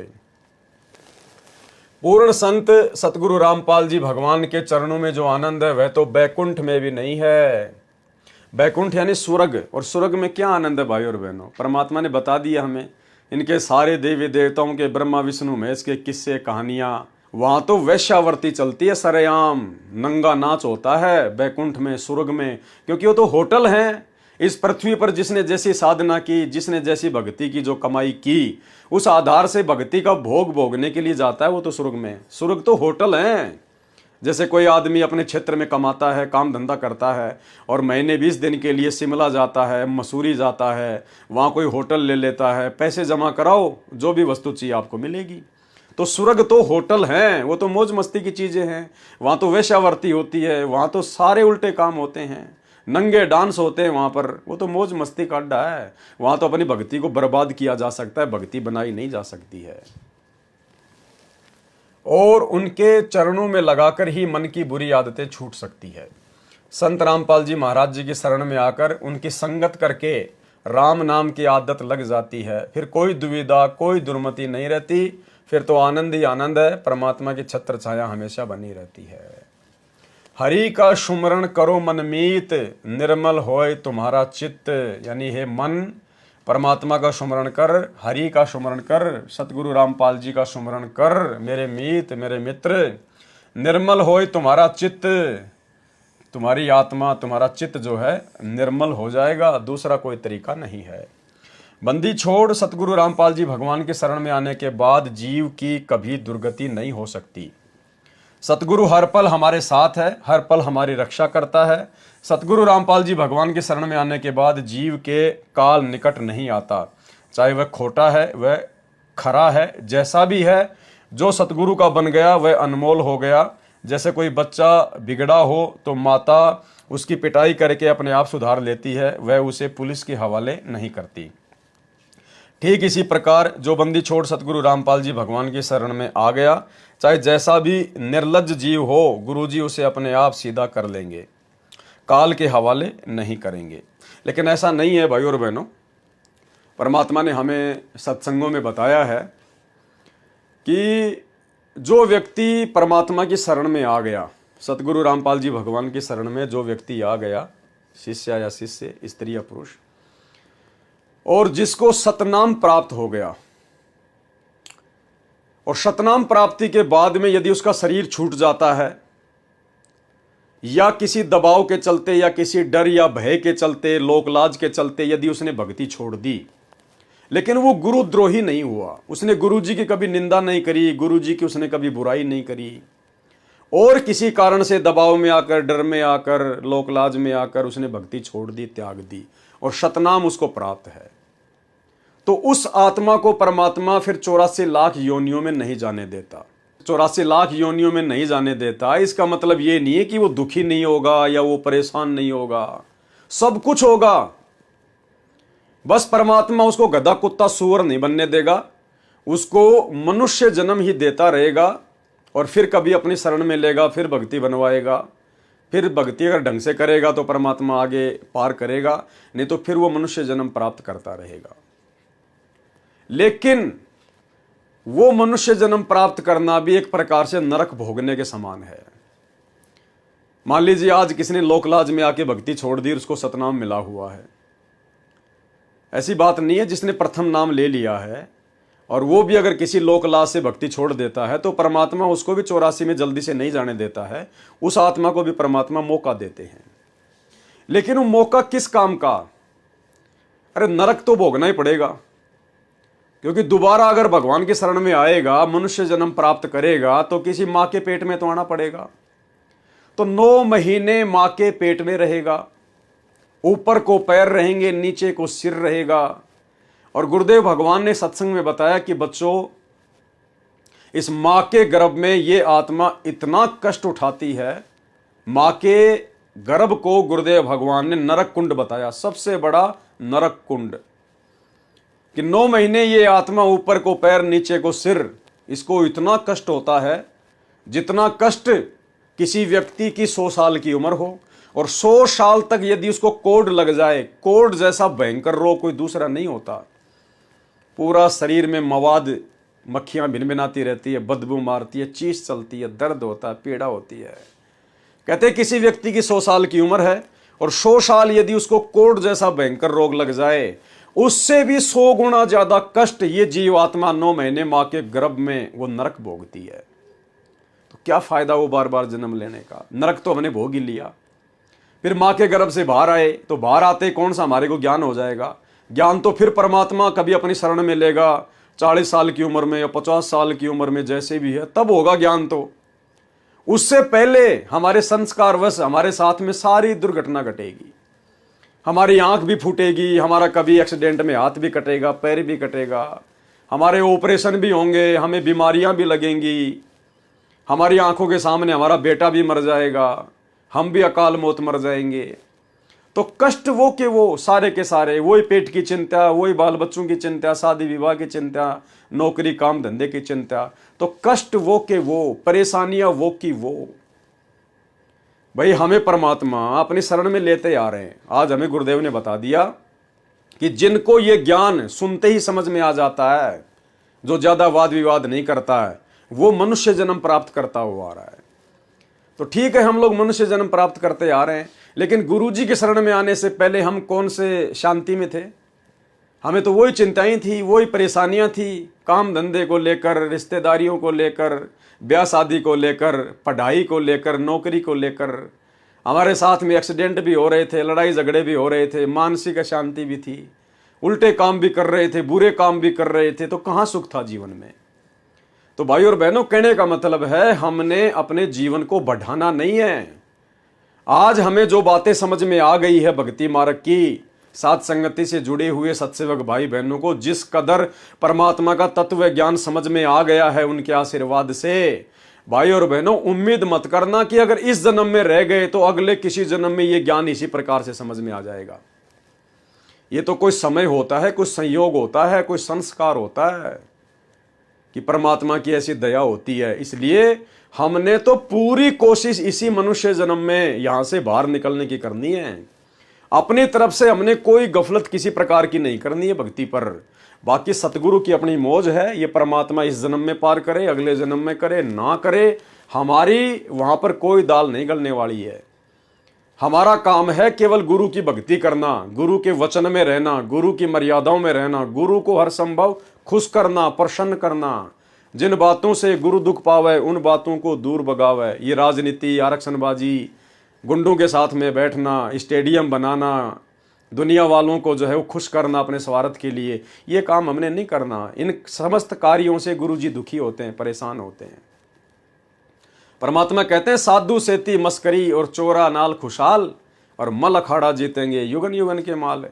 ये सतलोक आश्रम मैनेजमेंट हरियाणा वाले, गुरु जी के परिवार वाले, और इनके पीछे अंधी होकर चल रही 90% संगत, ये साधुओं के साथ तो मस्करी करते हैं। अरे हम साधु हैं, हम संत हैं, भगत हैं, तुम्हारे भगत भाई हैं, हमारे साथ तो तुम मजाक करते हो, गालियां निकालते हो, गुरुद्रोही कहते हो। और चोरा नाल खुशहाल, और वो जगत वाले, गांव वाले, राजनीति वाले, इनके साथ तुम मिलके बैठते हो, हंसी मजाक करते हो। कहते हैं मल अखाड़ा जीतेंगे युगन युगन के माल। ये तो परमात्मा के सत्सेवक बच्चे, साथ संगति से जुड़ी हुई आत्माएं, ये युगन युगन के पहलवान है, ये जीतेंगे ये भक्ति रूपी अखाड़ा। तो भाई और बहनों, हमने विशेषकर साथ संगति से जुड़े हुए भाई बहनों ने किसी भी प्रकार से यदि कोई गफलत हमारे दिमाग में हो तो निकाल देनी चाहिए कि भाई अगले जन्म में देख लेंगे, फिर परमात्मा दया कर देंगे। सतनाम तो ले लिया, प्रथम नाम तो ले लिया, गुरुजी 84 में तो जाने नहीं देंगे, अपनी शरण में ही लेंगे। भैया शरण में तो ले लेंगे परमात्मा, लेकिन जिसके मन में इस प्रकार के भाव आ गए ना, ये सत्संग सुनकर गुरुदेव भगवान के कि 84 में तो जाएंगे नहीं, अब परमात्मा तो मनुष्य जन्म में देंगे, तो उसको मनुष्य जन्म नहीं मिलेगा। क्यों? क्योंकि वो जानबूझ के बकवाद कर रहा, क्योंकि अब वो जानबूझ के बकवाद कर रहा है, जानबूझ के गफलत कर रहा है, भक्ति में जानबूझ के डील कर रहा है, वो इस ऑप्शन का नाजायज फायदा उठाने का प्रयास कर रहा है। तो उसको फायदा नहीं मिलेगा, उसको तो 84 में उसके संस्कारवश जाना ही पड़ेगा। इसके अलावा यदि कोई गुरुद्रोही हो जाता है, गुरु जी की निंदा चुगली करता है, गुरु जी का विरोध करता है, जगह जगह जाके गुरु जी की बुराई करता है, वो चाहे सारनाम ही प्राप्त क्यों ना हो, वो भी 84 लाख योनियों में जाएगा। मजबूरी में, नादानी में, अज्ञानता में, लोकलाज में आकर, डर या भय से यदि कोई नाम लेने के बाद में भक्ति छोड़ देता है और गुरुजी के प्रति यदि वो सही रहता है, तो उस आत्मा को परमात्मा फिर मनुष्य जन्म देता है। लेकिन भाई कष्ट और दुख परेशानियां तो आपको बता दी हैं, वो तो आपको फिर हर जन्म में भोगनी पड़ेगी। आप कितने चाहे लाख जन्म ले लो मानव के, लेकिन लाख मानव जन्मों में आपको वो नरक कुंड तो भोगना पड़ेगा, वो असहनीय पीड़ा, वो कष्ट आपको भोगना पड़ेगा। फिर जब तक परमात्मा नहीं मिलेगा तब तक आपके साथ वही होगा जो आपके संस्कार में है। एक्सीडेंट है तो एक्सीडेंट भी होगा, आंख फूटनी है तो आंख भी फूटेगी, लड़ाई झगड़े में खोपड़ी फूटनी है तो वो भी फूटेगी। तो क्या फ़ायदा फिर ऐसे मनुष्य जन्म प्राप्त करने का। आज मौका है, सुनहरा अवसर है, गोल्डन चांस है, भक्ति का प्राइम टाइम है। कट मरो, लड़ मरो, कुर्बान हो जाओ आज परमात्मा के चरणों पर। ये जो हिसार जेल से बार बार परमात्मा संदेश दे रहे हैं, लास्ट में क्या कहते हैं परमात्मा, बच्चों कुर्बान हो जाओ, मर जाओ, कट जाओ परमात्मा के चरणों में, चिपक जाओ मालिक के चरणों में। ये मौका बार बार नहीं मिलेगा। तो अब हमने साथ संगति से जुड़े हुए भाई बहनों ने इस अनमोल मौके को चूकना नहीं है। अब हमने हमारे मनुष्य जन्म को आगे बढ़ाना नहीं है, इसी मनुष्य जन्म को लास्ट मनुष्य जन्म बनाकर भक्ति करना है। तू ही तुतकारे थी, जपे था जपा जाप, और बाहर आके भरम गया तो बहुत करत है पाप। माँ के पेट में तो तू ही ये भगवान बच पक्ष बाहर निकाल दो, आपको बोलूंगा नहीं, तू ही, तेरे बिना कोई नहीं हमारा, तू ही तुतकारे थी, वहां जपता जपा जाप, और बाहर आके भरम गया तन बहुत किए अब पाप। तू ही तुतकारे थी, रंकार धुन ध्यान, कद तड़प तड़प का मालिक ने याद करे था अंदर से कसक के साथ। जिन यो साज बनाई या जाकू ले पहचान, जठरग्नि से राखिया ना साई गुण भूले, ओ साहेब दर हाले है क्यों बोवे है सूल। क्या बताते हैं, उस परम पिता की गुणों को भूला मत भाई, जिसने तेरी ऐसी आपत्ति में रक्षा की। माँ के पेट में सबसे भयंकर दुख है माँ के गर्भ में आपको। एक प्राणी का 100 वर्ष जीवन और 100 वर्ष कोड लग जा, उससे भी ज्यादा दुख 9 महीने के अंदर इस गर्भ के अंदर आप काट कर बाहर आते हो, और बाहर आते भूल जाते हो, क्योंकि बिना ज्ञान के बगैर सत्संग के हम ऐसे धोखा खाते रहे। जठरग्नि से राखिया ना साई गुण भूले, उस माँ के पेट में आग बढ़े थी, वहां भी तेरी रक्षा की। जैसे होली को, प्रहलाद को होली से बचाया था, ऐसे ही माँ के पेट में होली है, उसके साथ तेरी रक्षा की परमात्मा ने। ना साई गुण भूल, उस परम पिता के गुणों को भूल मत, और ओ साहेब दर हाल है क्यों बोवत है सूल। क्यों परमात्मा आज भी है, तू ये खोटे कर्म ना करे, चोरी ठगी रिश्वत खोरी बकवाद है, इन छोड़ दे, आज भी तना वो तेरे अवश्य देगा। सतगुरु अपनी भक्ति देकर जीव को अनमोल कर देता है। भक्ति धन के खजाने की चाबी पूर्ण संत सतगुरु रामपाल जी महाराज जी के पास है। राम नाम भक्ति की पूंजी। कौन सा राम नाम? जो राम नाम सतगुरु रामपाल जी भगवान ने दे दिया, जो प्रथम मंत्र दे दिया, सतनाम दे दिया, ये है वास्तव में राम नाम, राम का नाम, उस कबीर परमात्मा का नाम, उसका मंत्र। राम नाम भक्ति की पूंजी, सतगुरु हाथ रहे नित कुंजी, उसकी चाबी, कुंजी यानी चाबी, उसकी चाबी केवल हमेशा सतगुरु के हाथ में रहती है। इसलिए सतगुरु को ही प्रसन्न रखो। सतगुरु जी से चाहे वह भक्ति अदा कर सकता है, पर यह धन उसे ही मिलता है जो सच्चे भाव से सतगुरु की शरण में आता है और कपट चतुराई छोड़ देता है। भक्ति दान तो उसका है जो अंदर से सच्चा रहता है। परमात्मा कहते हैं, ताते सतगुरु शरणा लीजिए, कपट भाव जिन दूर करीजिए। यानी सतगुरु से नाम उपदेश ले लिया, मात्र इसी से उनकी शरण में आना नहीं होता है। ताते सतगुरु शरणा लीजिए, सतगुरु उस भगत को, उस आत्मा को अपनी शरण में लेता है। कपट भाव जिन दूर करीजिए, जो अपने मन से, अपने दिलो दिमाग से सारे कपट भाव, छल, सारे ये चीजें जो है इनको दूर कर देता है। कोरा कागज बनकर सतगुरु के पास जाता है। कहते हैं ऐसी आत्मा को सतगुरु अपनी शरण में लेता है। और नाम उपदेश लेने के बाद भी गुलामी करनी थी, चापलूसी करनी थी, नौकरी करनी थी अपने गुरु जी की, और नौकरी कर रहे इन आश्रमों से जुड़ के राजनेताओं की, गंदी राजनीति की, हैं, गुरु जी के वचनों पे चलना था, गुरु जी के सत्संगों पे चलना था, और चल रहे हैं गुरु जी के परिवार के मनमाने आचरण पर। तो कहाँ से आपको सतगुरु अपनी शरण में लेगा? आप उपदेश लेकर भी सतगुरु की शरण में नहीं है। ये मरना कोई और है, वह मरना कोई और। यानी सतगुरु की शरण मिलने के बाद भी मर्यादा तोड़कर, राजनेताओं की चापलूसी करके, अपने जैसे भक्तों की चापलूसी करके, उनके मनमाने आचरण का शिकार होकर जो भक्ति कर रहे हैं, और अंत में फिर उनकी दुर्गति होती है। उनकी ऐसी दुर्गति होती है, अब जैसे धनाना आश्रम में सेवा करते करते 3 भगत ट्रैक्टर के नीचे दब के मर गए, अकाल मौत मरे। तो वो क्या है? वो उनके ऊपर सतगुरु का आशीर्वाद नहीं था, उनके ऊपर सतगुरु की मेहर नहीं थी, वो सतगुरु की सेवा नहीं कर रहे थे, वो तो काल की सेवा में व्यस्त थे। ये मरना कोई और है। यानी इस प्रकार से भक्ति का दिखावा करके, ढोंग करके सत्संग सुनो संत रामपाल जी के, और मनमाना आचरण फॉलो करो उनके परिवार के, इन कोऑर्डिनेटरों के। तो कहते ये मरना कोई और है, वह मरना कोई और सतगुरु की शरण में आकर उनकी प्रत्येक आज्ञा का पालन करके, उनके कृपा पात्र बनकर, और अंत में जो सुखदायी मौत मिलती है, अपनी इच्छा अनुसार जो मौत मिलती है, कहते हैं वह मरना कोई और। उस मरने को वह मरे जिन लिया चित चोर। कहते हैं ऐसे मरने को, सतगुरु की शरण में आने के बाद पूर्ण मर्यादा में रहकर जब भगत अपनी इच्छा मौत मरता है, कहते हैं उस मरने को वो मरे, वो मौत तो वो व्यक्ति पाएगा, ऐसी सहज मृत्यु तो वह भगत पाएगा जिन लिया चित चोर, जिसने इस मन को चुरा लिया है, मन के ऊपर विजय प्राप्त कर ली है। और मन के ऊपर विजय प्राप्त भाई और बहनों केवल सतगुरु का गुलाम बनकर की जा सकती है, सतगुरु का दास बनकर की जा सकती है।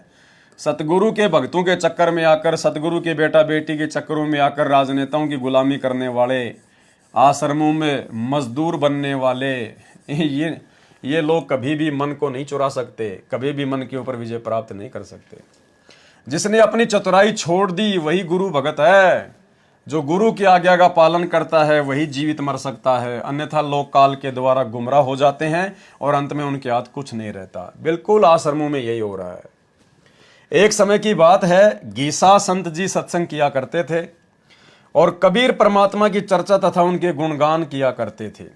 गांव के बाहर एक स्थान बना रखा था जहां पूर्णिमा की रात को सत्संग हुआ करता था। एक दिन गीसा संत जीता जाट के खेत से चने की फली चुग कर ले आए। खेत बिल्कुल खाली था क्योंकि जीता ने फसल निकाल ली थी और पीछे बची हुई कुछ फली गीसा संत जी ने चुग ली थी। जीता जाट बहुत गुस्से वाला आदमी था। जब उसे पता चला कि गीसा संत ने उसके खेत से चने की फली उठा ली है तो वह गुस्से से आग बबूला हो गया। गांव के कुछ मौजूद आदमियों को लेकर उसने गीसा संत जी के निवास स्थान पर पंचायत बुलाई और कहा, यह मेरे खेत से चने चुरा कर लाया है।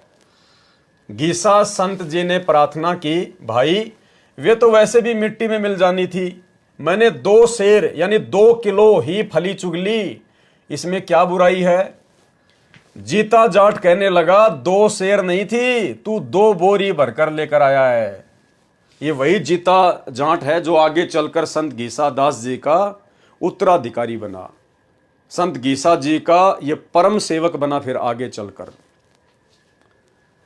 तो गीसा संत जी तो 2 किलो लेके आए थे फली चुग के, और जीता जाट बोला, भैया 2 बोरी भर के लाया है, मैंने देखा है मेरी आंखों से। तू 2 बोरी भरकर लेकर आया है, मैंने देखा है। तब गीसा संत जी ने कहा, गुस्सा क्यों होते हो जीता, जितनी चाहिए उतनी वापस ले लो। गीसा संत जी ने आंगन में पड़ी 2 सेर फलियों के ऊपर एक सफेद चादर डाल दी। गीसा संत जी ने कहा कि भाई गुस्सा मत कर, जितनी चाहिए उतनी ले ले। और वहीं पे आंगन में जो वो 2 सेर फली लाया था तोड़ के 2 किलो, उनके ऊपर एक सफेद जो है वो कपड़ा डाल दिया और क्या कहा, और कहा जितनी चाहिए इस चादर के नीचे से निकाल लो, चादर मत हटाना। जीता जाट ने उस सफेद चादर के नीचे से 25 मण चने निकाल लिए। एक मण में 40 किलो होते हैं, 25 मण चने निकाल लिए, जो खाली 2 किलो ही फड़ी थी वहां पर, जिनके ऊपर उस सफेद कपड़ा डाल रखा था। बात रफा दफा हुई और लोग अपने अपने घर चले गए। परंतु जीता जाट के मन में एक बात खटक गई, आज तो एक चमत्कार ही हो गया। वास्तव में ही 2 सेर चने थे, 2 किलो ही चने थे वहां तो, लेकिन चादर के नीचे से मैंने 25 मण चने निकाल लिए। इसके बाद जीता जाट गीसा संत जी से शर्म मानने लगा और उनके निवास स्थान की तरफ जाने से कतराने लगा। एक रात जीता जाट की खेत में पानी की बारी थी, यानी उसने अपनी फसल में पानी देना था। जब वह रात को खेत में जाने लगा तो उसे शब्दवाणी गाने की आवाज सुनाई दी। गीसा संत जी कबीर परमात्मा का गुणगान कर रहे थे। तभी जीता जाट के साथ एक और व्यक्ति था, जिसने कहा, जीता अभी खेत में जाकर क्या करेंगे, आधी रात के बाद पानी की बारी है, चलो थोड़ी देर भजन कीर्तन सुन लेते हैं। जीता जाट जाना तो नहीं चाहता था, परंतु उस व्यक्ति के कहने से वह गीसा संत जी के सत्संग में चला गया और जाकर पीछे ही बैठ गया। सत्संग इतना प्यारा था कि मन को सुकून मिलने लगा और वहीं पर उसे नींद आ गई। जीता जाट वही सो गया, नींद आ गई। जब उसकी आंख खुली तो सुबह हो चुकी थी और वह पानी लगाना भूल गया। उसे बड़ा दुख हुआ कि इस गीसा के कारण मेरे खेत की सिंचाई नहीं हो पाई। फिर भी उसने अपने मन को काबू में किया। सभी लोग गीसा संत जी के चरण स्पर्श करके अपने अपने घर जा रहे थे। जीता जाट भी शर्म के मारे उन्हीं लोगों के पीछे पीछे गीसा संत जी के पांव छूने पहुंचा। जैसे ही उसने गीसा संत जी के चरण स्पर्श किए तो उसके हाथों में गिल्ली मिट्टी लग गई। ये देखकर जीता जाट बोला, गीसा तू तो यहीं पर बैठा है पूरी रात, फिर तेरे पांव गिल्ली मिट्टी में क्यों भरे हुए हैं? इतनी बात सुनकर गीसा संत जी ने फरमाया, भाई जीता तू तो यहां सत्संग में सो रहा था, मैंने सोचा तुझे क्यों उठाऊं। मैंने तेरे खेत में पानी लगाया है, अब तू चिंता मत कर। इस बात पर जीता जाट को विश्वास नहीं हुआ। वह खेत में जाकर देखता है तो पूरा खेत पानी से भरा हुआ था। यह देखकर उसने अपने पड़ोसी से पूछा, मेरे खेत में रात को कौन पानी दे रहा था? पड़ोसी ने कहा, क्या बात करते हो जीता, तू ही तो था जो पूरी रात खेत में पानी दे रहा था। ये बात सुनकर जीता जाट को अपने अभिमान पर शर्मिंदगी महसूस हुई और वह फूट फूट कर रोने लगा। फिर सीधा गीसा संत जी के चरणों में आकर गिर गया और कहने लगा, हे मेरे मालिक, मुझे माफ कर दे, मैं बहुत अभिमानी व्यक्ति हूँ जो मैंने तुझे अभी तक पहचाना नहीं। मैंने तुम्हें बहुत दुख दिया है, हो सके तो मुझे माफ कर देना। भाई और बहनों, ऐसी ऐसी तो ना जाने कितनी घटनाएं परमेश्वर सतगुरु रामपाल जी के भक्तों के साथ में वर्तमान में भी हो चुकी हैं, क्योंकि ये वही परमात्मा है जिसने गीसा संत के रूप में लीला की थी। ये वही परमात्मा है जिसने मलुकदास जी के रूप में, नानक जी के रूप में, दादू जी के रूप में अपनी अनेकों लीलाएं की और लोगों में भक्ति और भगवान के प्रति विश्वास को बढ़ाया। एक सत्संग में परमात्मा ने हमें समझाया कि एक रामो नाम की बहन थी और जिसका बेटा जो है वो कुसंगत में पड़कर चोरी करने लग गया था, शराब पीने लग गया था और विधवा थी वो। और उस नगर में एक संत आए हुए थे। यही कबीर परमात्मा आते रहते हैं अपनी आत्माओं को संभालने के लिए। तो नगर वासियों ने हर एक दिन गुरुजी को भोजन करवाने का समय बांट रखा था, बारी बांट रखी थी। तो एक बहन का नंबर था। उस दिन उस बहन की भैंस ने दूध नहीं दिया। अब उसने सोचा कि आज गुरुजी के लिए भोजन कैसे बनाऊं, खीर कैसे बनाऊं।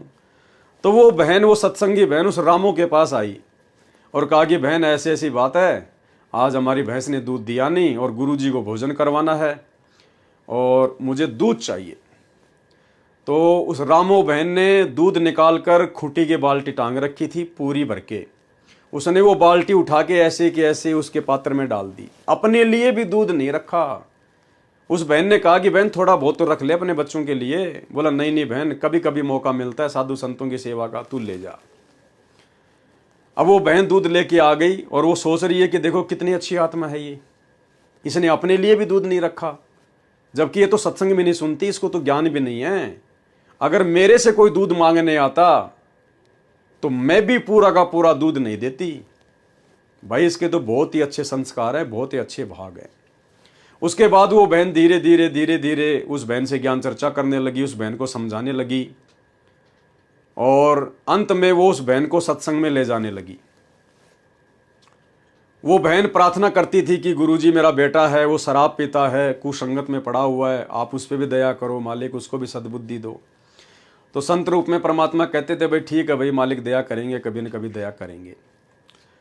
तो ऐसे फिर गुरुजी फिर कभी आए आश्रम में, तो सब ने अपनी बारी बारी गुरुजी को भोजन कराना था। अब उस बहन का नंबर नहीं आया जिसने उपदेश ले लिया था रामो ने। तो उसने उसी बहन से प्रार्थना की जिसको उसने दूध दिया था। तो उस बहन ने सोचा कि ले भाई कोई बात नहीं, सुबह का भोजन मैं करा देती हूँ, शाम का भोजन इस बहन को दे देती हूँ। तो कहा कि बहन ऐसा करो, सुबह का मैं करवा दूंगी, शाम का तुम करवा देना। तो बड़ी खुश हुई कि परमात्मा ने दया कर दी। उधर से जो उसका बेटा था वो इतना नालायक हो गया था, वो बड़ी बड़ी चोरियां करने लग गया था अपने दोस्तों के साथ में। और उसी रात्रि उसने अपने दोस्तों के साथ रात के 12 बजे राजा के महल में रानियों के हार चुराने के लिए जाना था। और उन सब की आपस में एक राय हो गई थी कि रात के 12 बजे उस मंदिर में वहां सबको इकट्ठा होना है, फिर वहां से हम चोरी करने जाएंगे।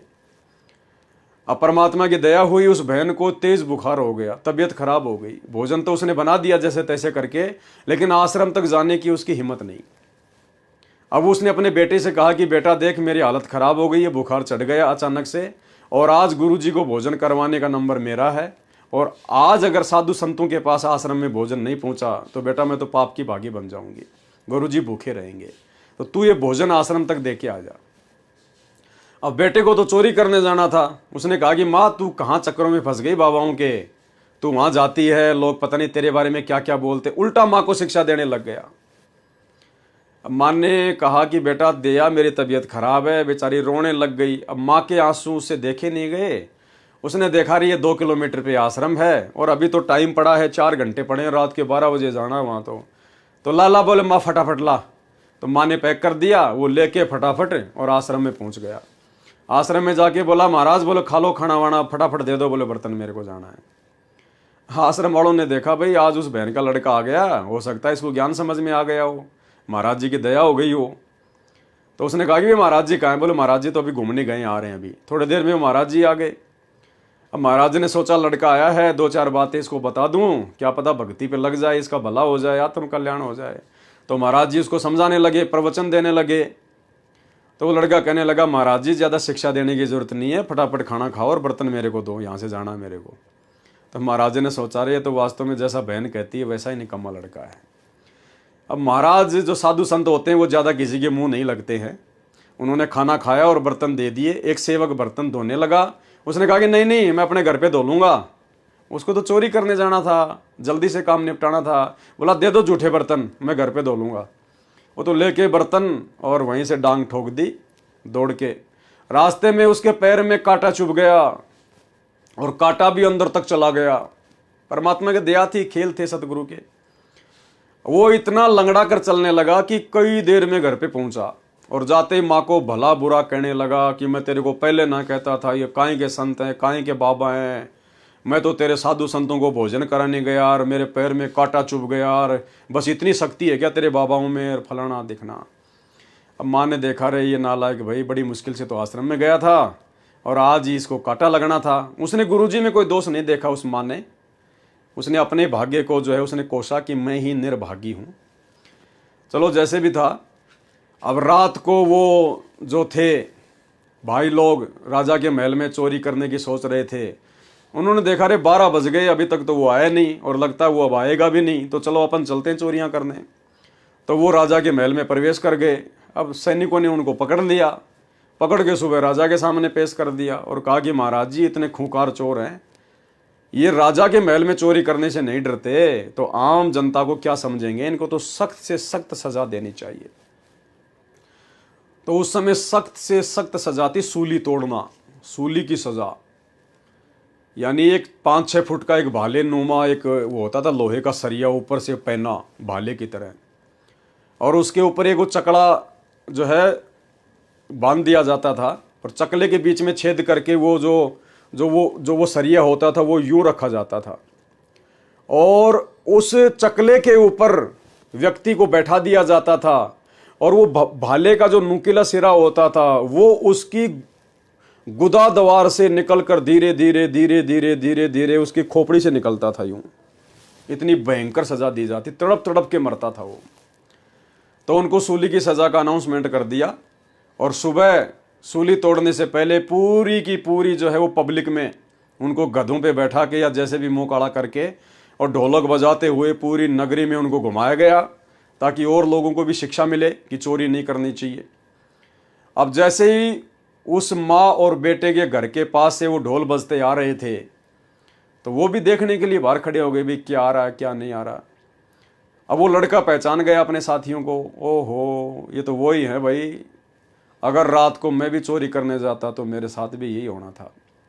उसके बाद वो लड़का फूट फूट के रोने लग गया अपनी माँ के प्यार में कि ये माँ तेरा तो कोई सहारा ही नहीं था, तेरा तो मैं ही सहारा था, और माँ आज तेरा बेटा जिंदा नहीं रहता। माँ ने कहा क्यों भाई, मेरा बेटा क्या चोर है कोई, मेरा बेटा क्या चोरी करता है? उसने कहा हाँ माँ, तेरा बेटा चोरी भी करने लग गया था, और माँ भला हो तेरे गुरुजी का जो मैं आश्रम में चला गया, मेरे पैर में कांटा लग गया और मैं रात को 12 बजे इन लोगों के साथ में राजा के महल में चोरी करने नहीं पहुंच पाया, नहीं तो माँ आज तेरा बेटा भी पकड़ा जाता और आज तेरे बेटे को भी सूली तोड़ी जाती, और तू कैसे जीती। दोनों आपस में एक दूसरे के बांध भर के रोने लग गए। उसके बाद उस बेटे ने कहा कि माँ मुझे अपने गुरुजी के पास ले चलो और मुझे उनसे दीक्षा दिलाओ, भक्ति करूँगा। उसके बाद बेटा भी भक्ति पे लग गया। और वो जो माई थी रामो, गुरुदेव ने बताया कि वो माई फिर भक्ति में इतनी रम गई, बेटा उसका बड़ा हो गया, शादी विवाह कर दिया, और माई फिर आश्रम में रहने लग गई, वहीं पे साधु संतों की सेवा करने लग गई, अपना भजन करने लग गई।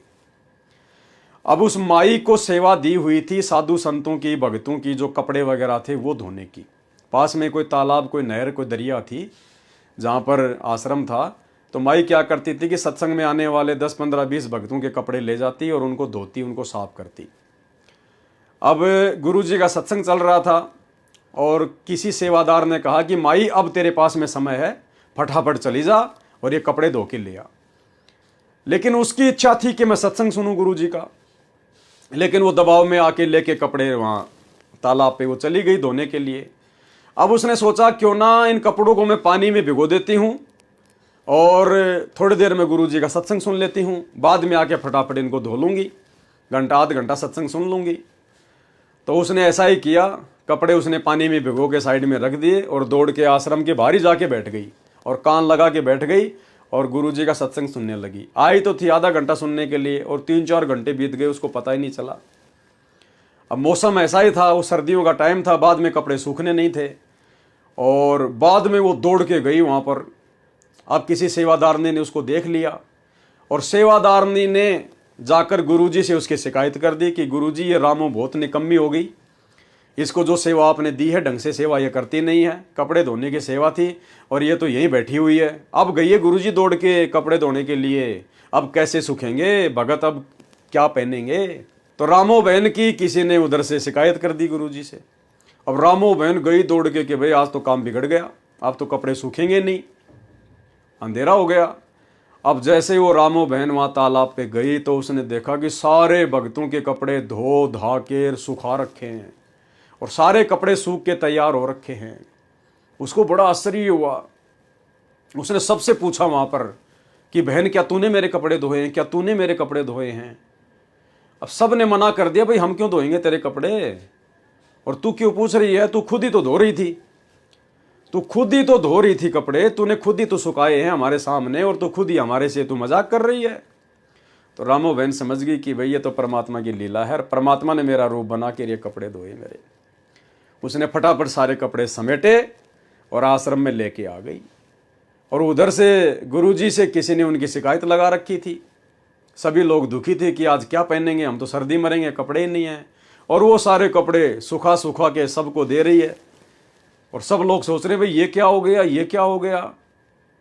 अब बाद में फिर परमात्मा ने बताया कि भाई इसने सत्संग सुनने के मकसद से, देखो तुमने तो इसकी शिकायत लगा दी मेरे पास में, लेकिन तुमने इसके मन के भाव को नहीं जाना कि ये क्यों बाहर बैठी हुई थी। ऐसा नहीं है कि ये कपड़े धोना नहीं चाहती थी, ये सेवा नहीं करनी चाहती थी, लेकिन आश्रम में खाली कपड़े धोने के लिए थोड़ी आती है ये। अरे कपड़े धोने के लिए थोड़ी आश्रम में पड़ी हुई है, आश्रम में तो भक्ति के लिए आई हुई है, समय मिले तो थोड़ी बहुत सेवा कर लो अपनी। तो इसका जो मन था वो सत्संग में था और तुम जबरदस्ती भेज रहे थे। तो भाई परमात्मा ने लीला करी है, परमात्मा ने जो है इसके कपड़े धोए हैं। इस प्रकार से फिर परमात्मा ने उस घटना को अंजाम दिया। छोटा सा सत्संग है, आप जी गुरुदेव भगवान के मुख कमल से सुनेंगे तो आपके अंदर विशेष तौर पर शरीर में सनसनी पैदा हो जाएगी परमात्मा के इस चमत्कार को देखकर, इस घटना को देखकर। और रामो बहन वाली तो आपको कहानी पता ही है सारा। उसके बाद में जो कपड़े वाली जो कहानी है वो थोड़ी सी दास आपको एक वीडियो के माध्यम से सुना देता है, सुनिए। तो पुण्यात्माओं, वो जो बहन थी जिसका लड़का, उस लड़के ने भी उपदेश ले लिया जिसके कांटा लग गया था और वह मौत बच गई थी, मृत्यु बच गई थी, उसकी चोरी नहीं करने जा पाया था प्रभु की कृपा से। उसने भी उपदेश ले लिया, सारी कथा गुरु जी से बताई, तो परमेश्वर के उस परमात्मा ही आए हुए थे। कबीर जी ऐसे ही चलते रहते हैं, इसीलिए तो आपको अभी तक यहाँ तक ले आए, इस कलयुग के इस पीक टाइम तक। कभी कहीं आपसे भक्ति करवाई, कभी किसी रूप में कहीं प्रकट होकर आपसे भक्ति करा गए। आपके 2-4 जन्म उस भक्ति के कारण आपको मनुष्य के मिलते रहे, और अब 600 साल पहले फिर आगे थे, आपकी पूरी चार्ज कर गई बैटरी। तो इसी कारण से आपको मनुष्य जन्म मिलते रहे, और आपके अंदर चाह है भगवान की, अब आके फिर संभाल लिए। तो लड़का अपनी माँ के साथ जाने लगा, बहुत श्रद्धा होगी माँ बेटा की।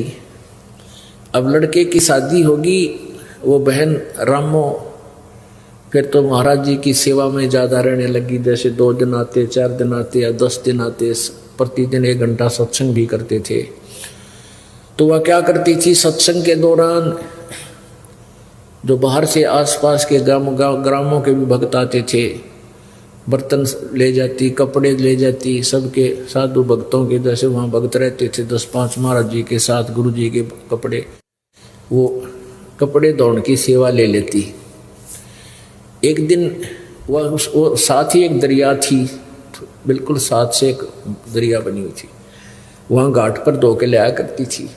अब पर सत्संग शुरू हो जाता और उसको कह दिया कि माई ने, बहन तू नौकर कपड़े धो लाई, मौका है। फिर सूखे को नहीं गए सर्दियाँ के दिन से। अब वह उसके कहने से लेकर सब कपड़े चल पड़ी, और मन उसका न्यू था सत्संग सुन लूँ।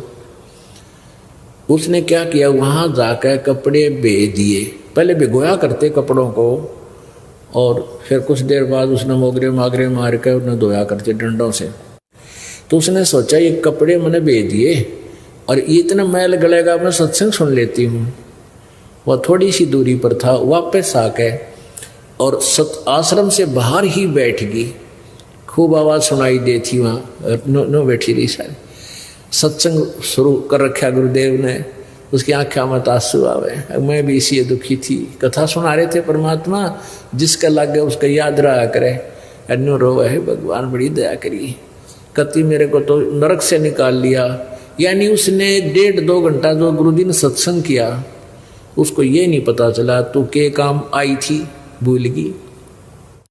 अब सत्संग समापन हुआ, जब उसकी वह चेतना आई, उसने सोची आज बात बिगड़ेगी, ये कपड़े सूखे को नहीं, सर्दियाँ के दिन हैं, गुरुजी नाराज होंगे, भगत के पहरेंगे और फिर मुझे यह सेवा मिले नहीं गई। वह भागी भागी भागी भागी गई, जाकर देखा कि वहाँ कपड़े धोकर सुखा रखे हैं, काफ़ी कपड़े थे। उसने वहाँ जो और कपड़े धो रही थी गांव की नगर की आके बहन बेटियां उसी घाट पर जो नाम नहीं ले रखा था, उनसे पूछा कि मेरे कपड़े किसने धो दिए। वो बहन बोली कि आप ही तो धो रही थी अभी। नहीं मजाक मत करो। उसने सोची तेरी सेवा छीन ली, इन ने धो के सुखा दिए कोई सी।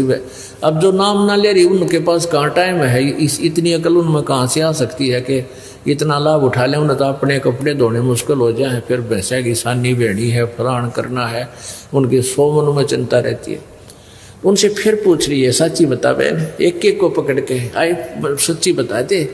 कहने लगी तो मूर्ख हो रही है, क्यों मजाक बना रही है, अभी आप तो खुद धो रही थी, अब सुखा रही थी। अब वह जानेगी हो ये तो परमात्मा की लीला थी। अब परमात्मा ने आके उस बहन का रूप बना के और सारे कपड़े धो के सुखा दिए, और वो सूखे कपड़े की गठड़ी बांधे आवे।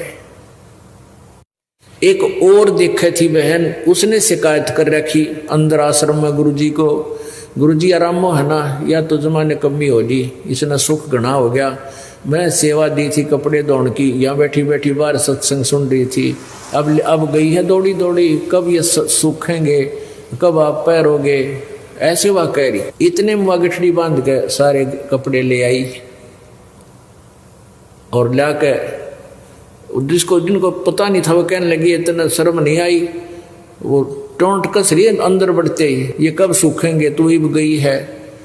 फिर उसने सारी कथा बताई कि महाराज जी के सामने रो पड़ी पड़ के एक परमात्मा, आप इस दासी का रूप बना के कपड़े धो के सुखाए, महाराज मैं तो यहाँ बैठी बैठी सत्संग सुनो थी।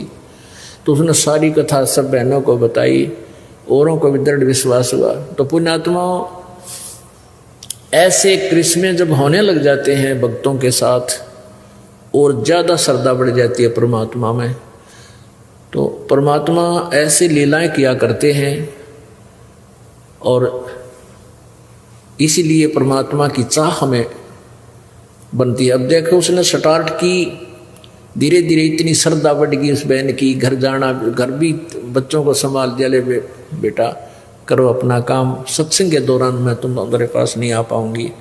बेटा भी लायक बंदी छोड़ की दया होगी उसके ऊपर है, क्योंकि उसको भी ऐसा झटका दिया। तो परमात्मा जब चाहे तो सब कुछ कर सकता। सतगुरु जो चाहे सो कर ही, 14 कोट दूत जम डर ही, ऊत भूत जम त्रास निवारे और चित्रगुप्त के कागज पाड़े। परमात्मा सब कुछ कर सकता है। जीता जाट की यह आदीनी देखकर घीसा संत जी ने उसे अपना शिष्य बना लिया और नाम उपदेश दे दिया। बाद में घीसा संत जी के उत्तराधिकारी रूप में भी जीता संत ही बैठे थे।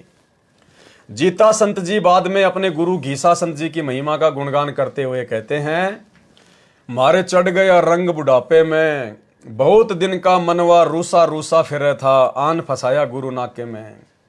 मारे चढ़ गया रंग बुढ़ापे में, कि इस उम्र में भी मुझे मेरे गुरुदेव भगवान ने मुझे ज्ञान देकर, मेरी आंखें खोलकर, मेरे साथ में चमत्कार करके, ऐसी घटना को अंजाम देके, और मेरे अंदर बुढ़ापे में भी भक्ति का रंग चढ़ा दिया।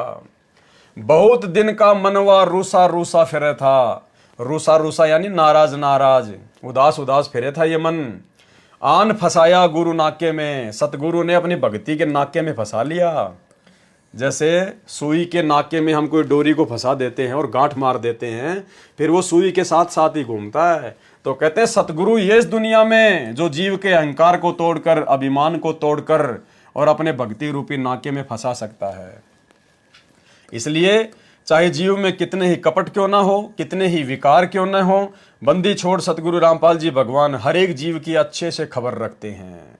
वे हमारे अच्छे और बुरे कर्मों से परिचित हैं, वही कुल के मालिक हैं।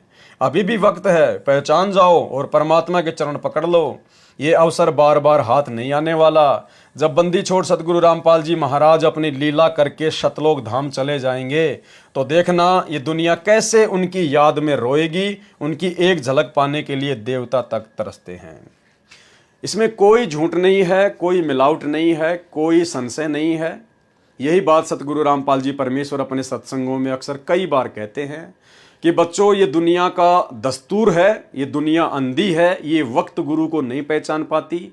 जब भी कोई महापुरुष धरती पर आता है, उस समय उनके साथ में लड़ाई झगड़ा करती है और उनके जाने के बाद उनको परमात्मा मान के, पहुंचा हुआ संत मान के फिर उनकी भक्ति करती है, पत्थरों की पूजा करती है। बाद में क्या मिलेगा? तो एक सत्संग में गुरुदेव भगवान ने इसी बात का जिक्र करते हुए बताया कि ये दुनिया इस दास को उस समय मानेगी जब ये दास यहां से जा लेगा।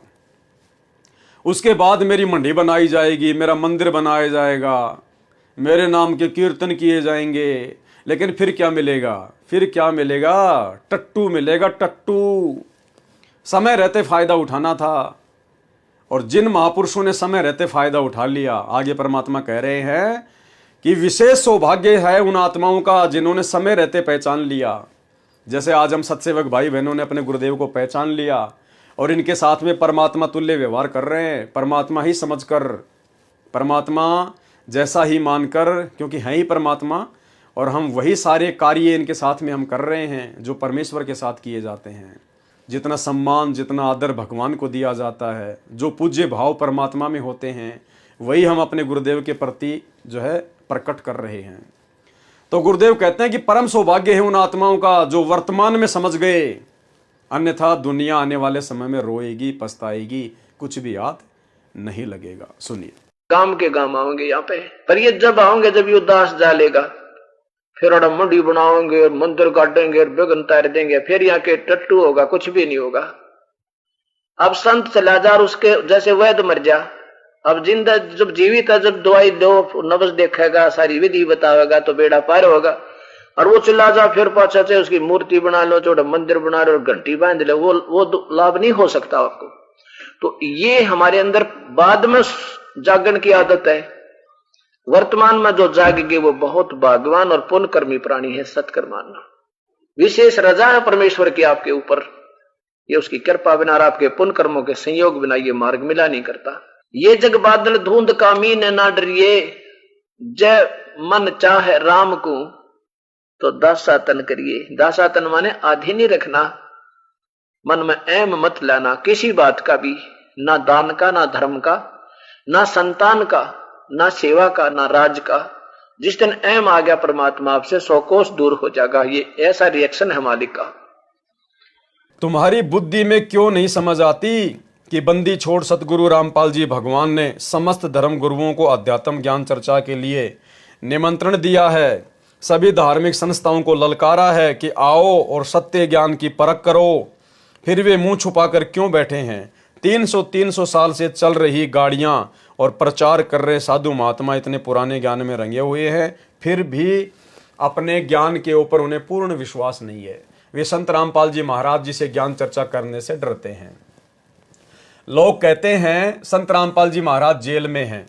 खासकर मुसलमान धर्म के लोग कहते हैं अगर वह कबीर अल्लाह है तो संत रामपाल जी को बाहर क्यों नहीं निकालता। तो उन्हें बता दूं कि वे अपने खुदा पर भी ईमान पक्का करें। जिसे तुम खुदा कह रहे हो उसी के एक पैगंबर हजरत यूसुफ अलैहिस्सलाम भी बेगुनाह सालों जेल में रहे, नाना प्रकार की यातनाएं झेली।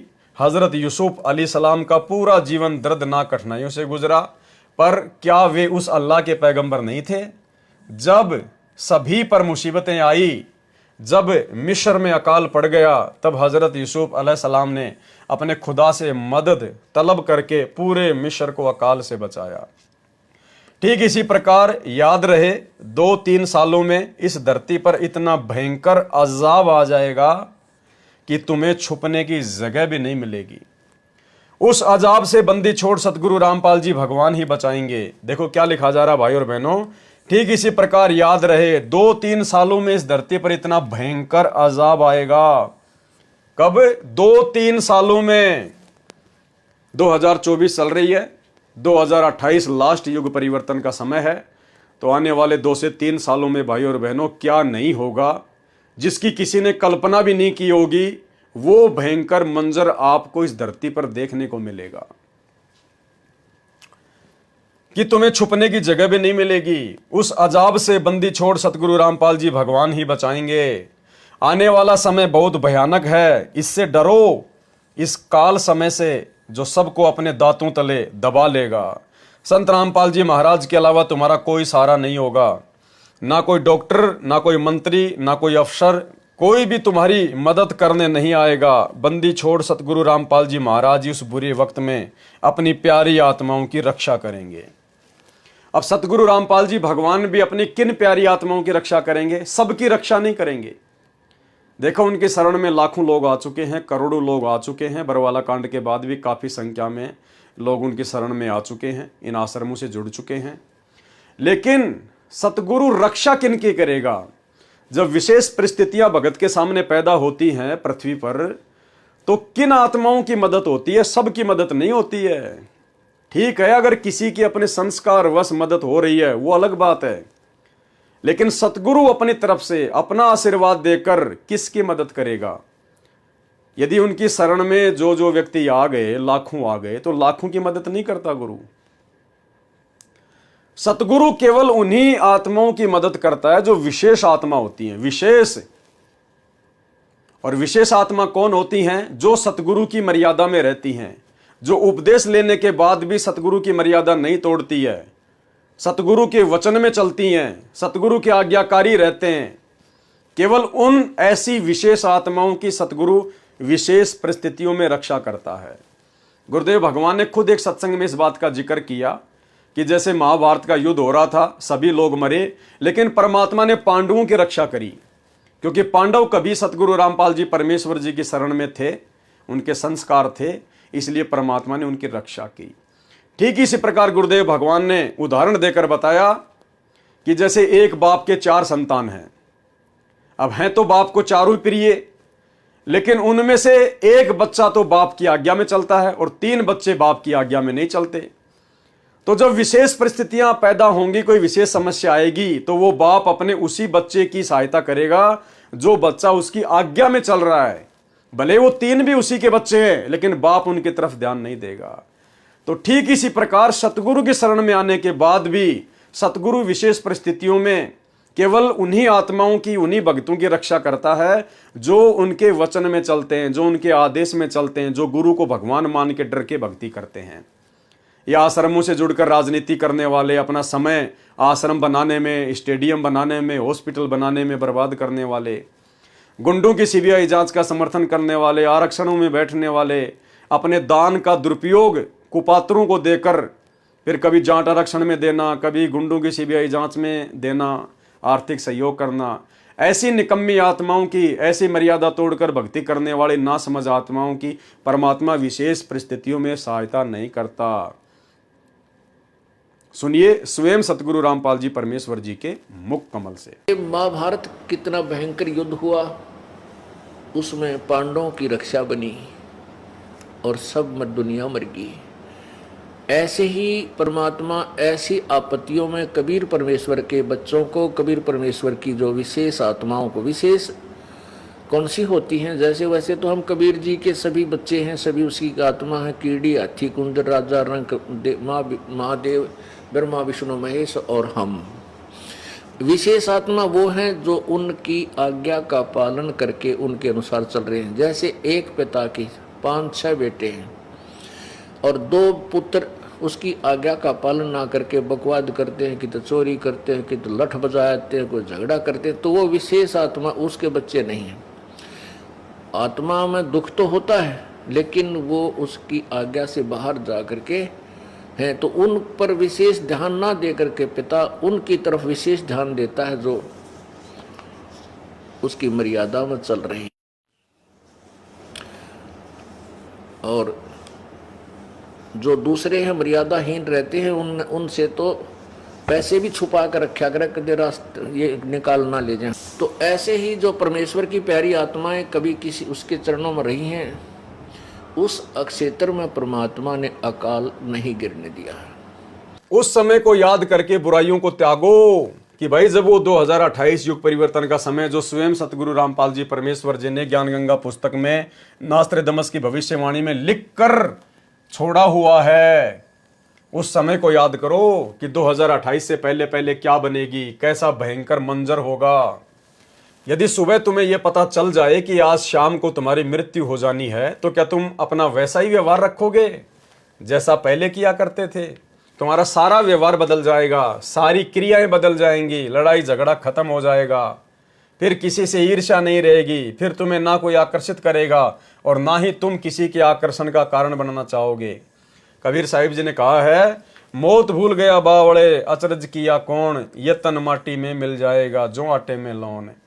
मरना है मर जाएंगे, कोई न लेगा नाम, उजड़ खेड़ा जा बसेंगे, छोड़ के बसता गांव। कई नाम कमाने में लगे रहते हैं कि दुनिया मुझे याद रखेगी। अरे दुनिया अपनी जरूरत को याद रखती है, तुम्हें कौन याद रखता है? दुनिया स्वार्थी है, स्वार्थ को याद करती है। और मान लो तुम्हारा नाम दुनिया में रह भी गया, तो इससे तुम्हें क्या मिल जाएगा? तुम तो वह प्रशंसा सुनने आओगे नहीं।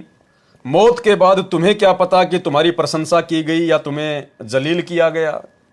तुम्हें कोई फर्क पड़ने वाला नहीं है। जीव की असली इज्जत और असली प्रशंसा तो भक्ति में है। कपट चतुराई मान बढ़ाई छोड़कर बंदी छोड़ सतगुरु रामपाल जी भगवान की शरण ग्रहण करो, इसी में तुम्हारी भलाई है और इसी में तुम्हारे कल का उद्धार भी होगा।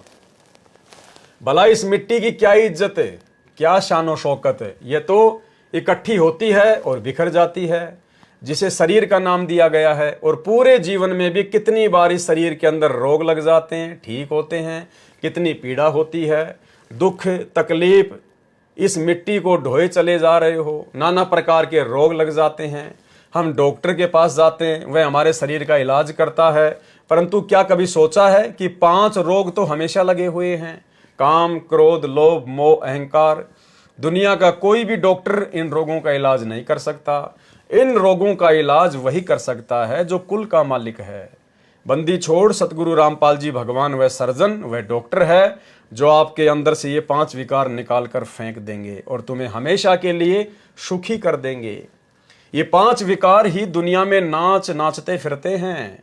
इन विकारों के कारण ही दुनिया में हम फंसे पड़े हैं। इन विकारों के कारण ही हमें दुनिया में दुख और सुख का अनुभव होता है, परंतु सच्चे सुख की भनक भी नहीं है। वह सच्चा सुख और सच्चा परमानंद बंदी छोड़ सतगुरु रामपाल जी भगवान की भक्ति करने में है तथा उनके ऊपर समर्पण हो जाने में है। परंतु जब संत रामपाल जी महाराज जी के शरण में जाने की बात आती है तो चतुराई मन में घर कर जाती है। परंतु यह भी याद रखो कि हमें झूठे पाखंडी गुरुओं ने नाना प्रकार की पूजा याचनाएं करवाई, तीर्थ व्रत पर लगाए रखा। उनसे हमें क्या लाभ मिला? अंधे की बात ही लगी रही। कोल्लू के बैल की तरह उन पाखंडियों की हमने सेवा की, तब मन में कोई शंका उत्पन्न नहीं हुई।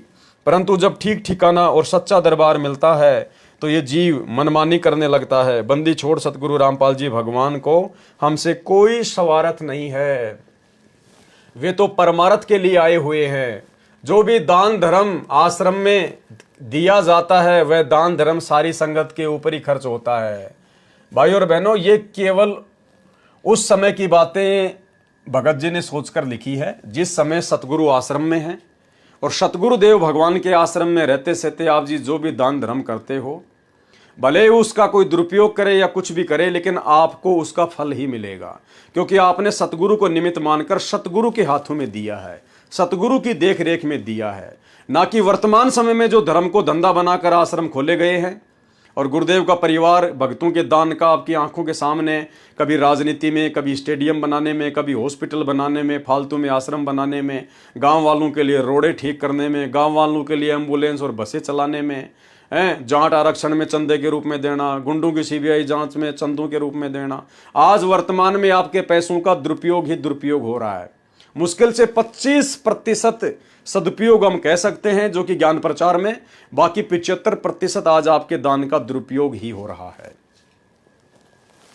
संत रामपाल जी महाराज तो निस्वार्थ भाव से हमारे लिए प्रयत्न कर रहे हैं, लेकिन वे झूठे पाखंडी गुरु हमारे दिए हुए दान का दुरुपयोग किया करते थे और दुनिया के सारे ऐसो आराम आनंद लिया करते थे। बोली भाली दुनिया इन पाखंडियों ने खूब फायदा उठाया, परंतु अब वक्त आ गया है मानव समाज को जगाने का। जागो और अपने परम पिता हम सब के हमदर्द सतगुरु रामपाल जी भगवान को पहचानो, समझो, अपने मन को, अपने मन की आदत को बदलो और झुक जाओ परमात्मा के चरणों में। परमात्मा ने इस काल के देश में हाट लगाइए, हाट यानी दुकान लगाइए भक्ति की।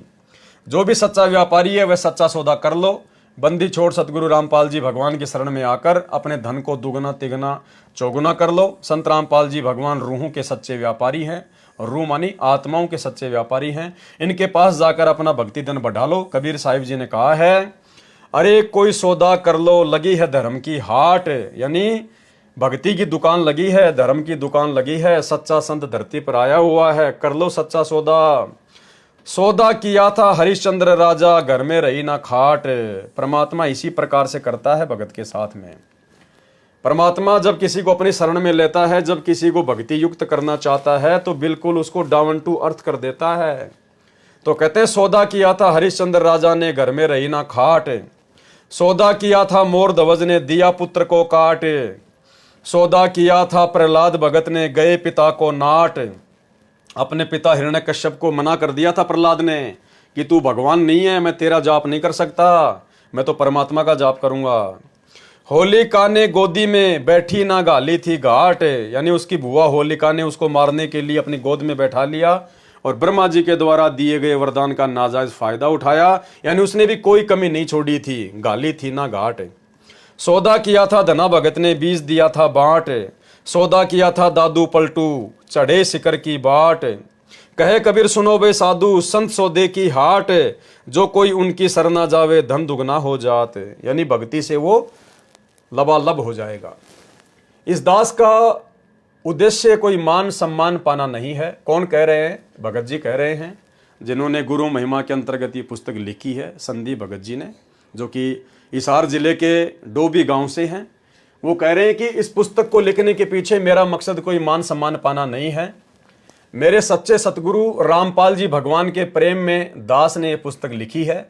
यदि कोई गलती हुई हो इस दास से तो समस्त सतगुरु जी की प्यारी संगत और परमात्मा सतगुरु रामपाल जी भगवान से माफ़ी का तलबगार हूँ। भगत संदीप दास उर्फ सीपा दास, गांव डोबी, जिला हिसार, हरियाणा, भारत। सत साहिब। तो भाई और बहनों, ये है वो पुस्तक जो गुरु भगतों ने गुरु जी की महिमा में लिखी, जो कि हरियाणा के रहने वाले थे, हिसार जिले के डोबी गांव के। ये 12-13 भगत थे अलग अलग स्टेट से। इन सब ने मिलकर पुस्तक छपवाई, भगत समाज में बांटी। और जैसे ही सतलोक आश्रम मैनेजमेंट हरियाणा को इस बात की भनक लगी तो काल के सिर में चिंता हो गई, खुजली हो गई, दर्द शुरू हो गया कि अगर लोग इसी प्रकार से अपने गुरु जी की महिमा करने लगे, संगत में चेतना आने लगी, जागृति आने लगी, तो इन आश्रमों में ढोंग पाखंड करने के लिए कौन आएगा? मेरा खुराक, मेरा आहार कैसे तैयार होगा? तो काल ने अपने एजेंटों में तुरंत कुप्रेरणा कर दी। काल के एजेंट कौन? गुरुजी के बेटा बेटी, भाई बंधु, रिश्तेदार, ये कोऑर्डिनेटर। और इन्होंने उन भक्तों को डराया, धमकाया, पीला पर्चा निकाल दिया इनके नाम का कि 1 महीने के अंदर अंदर जवाब दो कि तुमने पुस्तक क्यों लिखी है, क्यों बांट रहे हो, तुम्हें किसने अधिकार दिया, किसने आदेश दिया। मतलब अब तो भक्ति भी करनी है तो गुरुजी के परिवार से पूछ के करनी है। अगर सुबह सुबह आपको अगर फ्रेश होने के लिए बाथरूम में जाना है तो गुरुजी के परिवार से पूछ के जाना पड़ेगा कि बाथरूम जाऊं या नहीं जाऊं। ये अपना गुलाम बना के रखना चाहते हैं। भाई हम सतगुरु के गुलाम हैं, काल के गुलाम नहीं हैं, काल के एजेंटों के गुलाम नहीं हैं। और ना ये समाज आने वाले समय में आप जैसे एजेंटों का गुलाम बन के भक्ति करने वाला है। ये गुलामी, ये चापलूसी हमने 3 युगों में बहुत कर ली, अज्ञानता में, नादानी में, नासमझी में। ये चौथा युग है, कलयुग की बिचली पीढ़ी है। परमात्मा ने शिक्षा दे दी, ठोक ठोक के प्रमाण दे दी, अपनी जानकारी करवा दी। अब तो निर्भय होके भक्ति करनी है, क्योंकि हमारा बाप निर्भय है, निर्विकार है। निर्विकार निर्भय तू ही और सकल भयमान, सब पे तेरी साहिबी, तुझ पे साहिब नाई। तो जब हमारा बाप निर्विकार है, निर्भय है, साहिब है, तो भैया अगर हम इनकी औलाद है, इनके संतान, इनके खून हैं, इनके अंश हैं, तो थोड़े बहुत निर्भयता के गुण तो हमारे अंदर भी आना स्वाभाविक है। इसलिए अब इस कलयुग की बिचली पीढ़ी में डर डर के कोई भक्ति नहीं करेगा, ज्ञान को आधार बना के भक्ति करेगा, निसंशय निर्भय होकर भक्ति करेगा। तो ये आप भाई बहनों की आंखों के सामने है।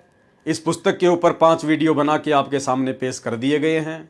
आपको एक भी शब्द यदि इधर उधर लगा हो तो आप जी बता सकते हैं, उन भक्तों के सिरों में 5 जूते मार सकते हैं। अगर आपको एक भी शब्द ऐसा लगा हो कि इन्होंने सतगुरु रामपाल जी परमात्मा की निंदा चुगली में लिखे हैं तो, और यदि आपको लगता है कि भाई ऐसी महिमा तो हर भगत ने करनी चाहिए, जो भी भगत सक्षम है, जिसको परमात्मा ने थोड़ी बहुत सद्बुद्धि दे रखी है, ऐसी पुस्तकें तो उनको लिखनी चाहिए, भगत समाज में बांटनी चाहिए, संगत में।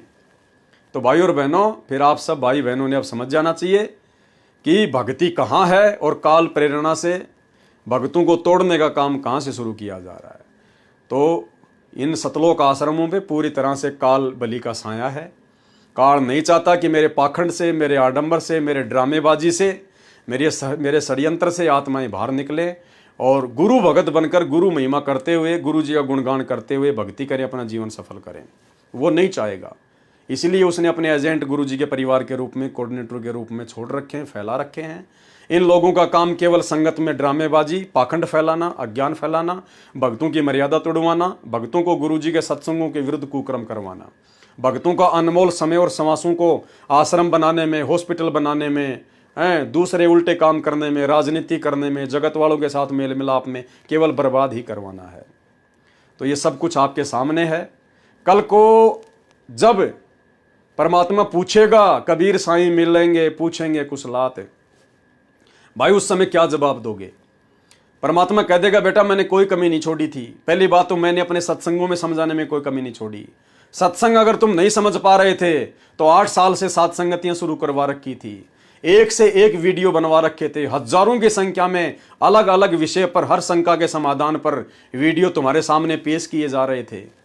क्या किसी जीव की औकात है जो इस प्रकार से वीडियो बना देगा? क्या इस पवनदास 2 कौड़ी के इंसान की औकात है जो 4-4, 5-5 घंटे के, 2-2 घंटे के हर एक टॉपिक के ऊपर परमात्मा के ज्ञान आधार से प्रमाणित वीडियो बना देगा? और लोग क्यों नहीं बना पा रहे? संगत में लाखों की संगत है, इस दास ने तो 2013 में उपदेश लिया है, लोग तो 1994 से गुरु जी की शरण में है।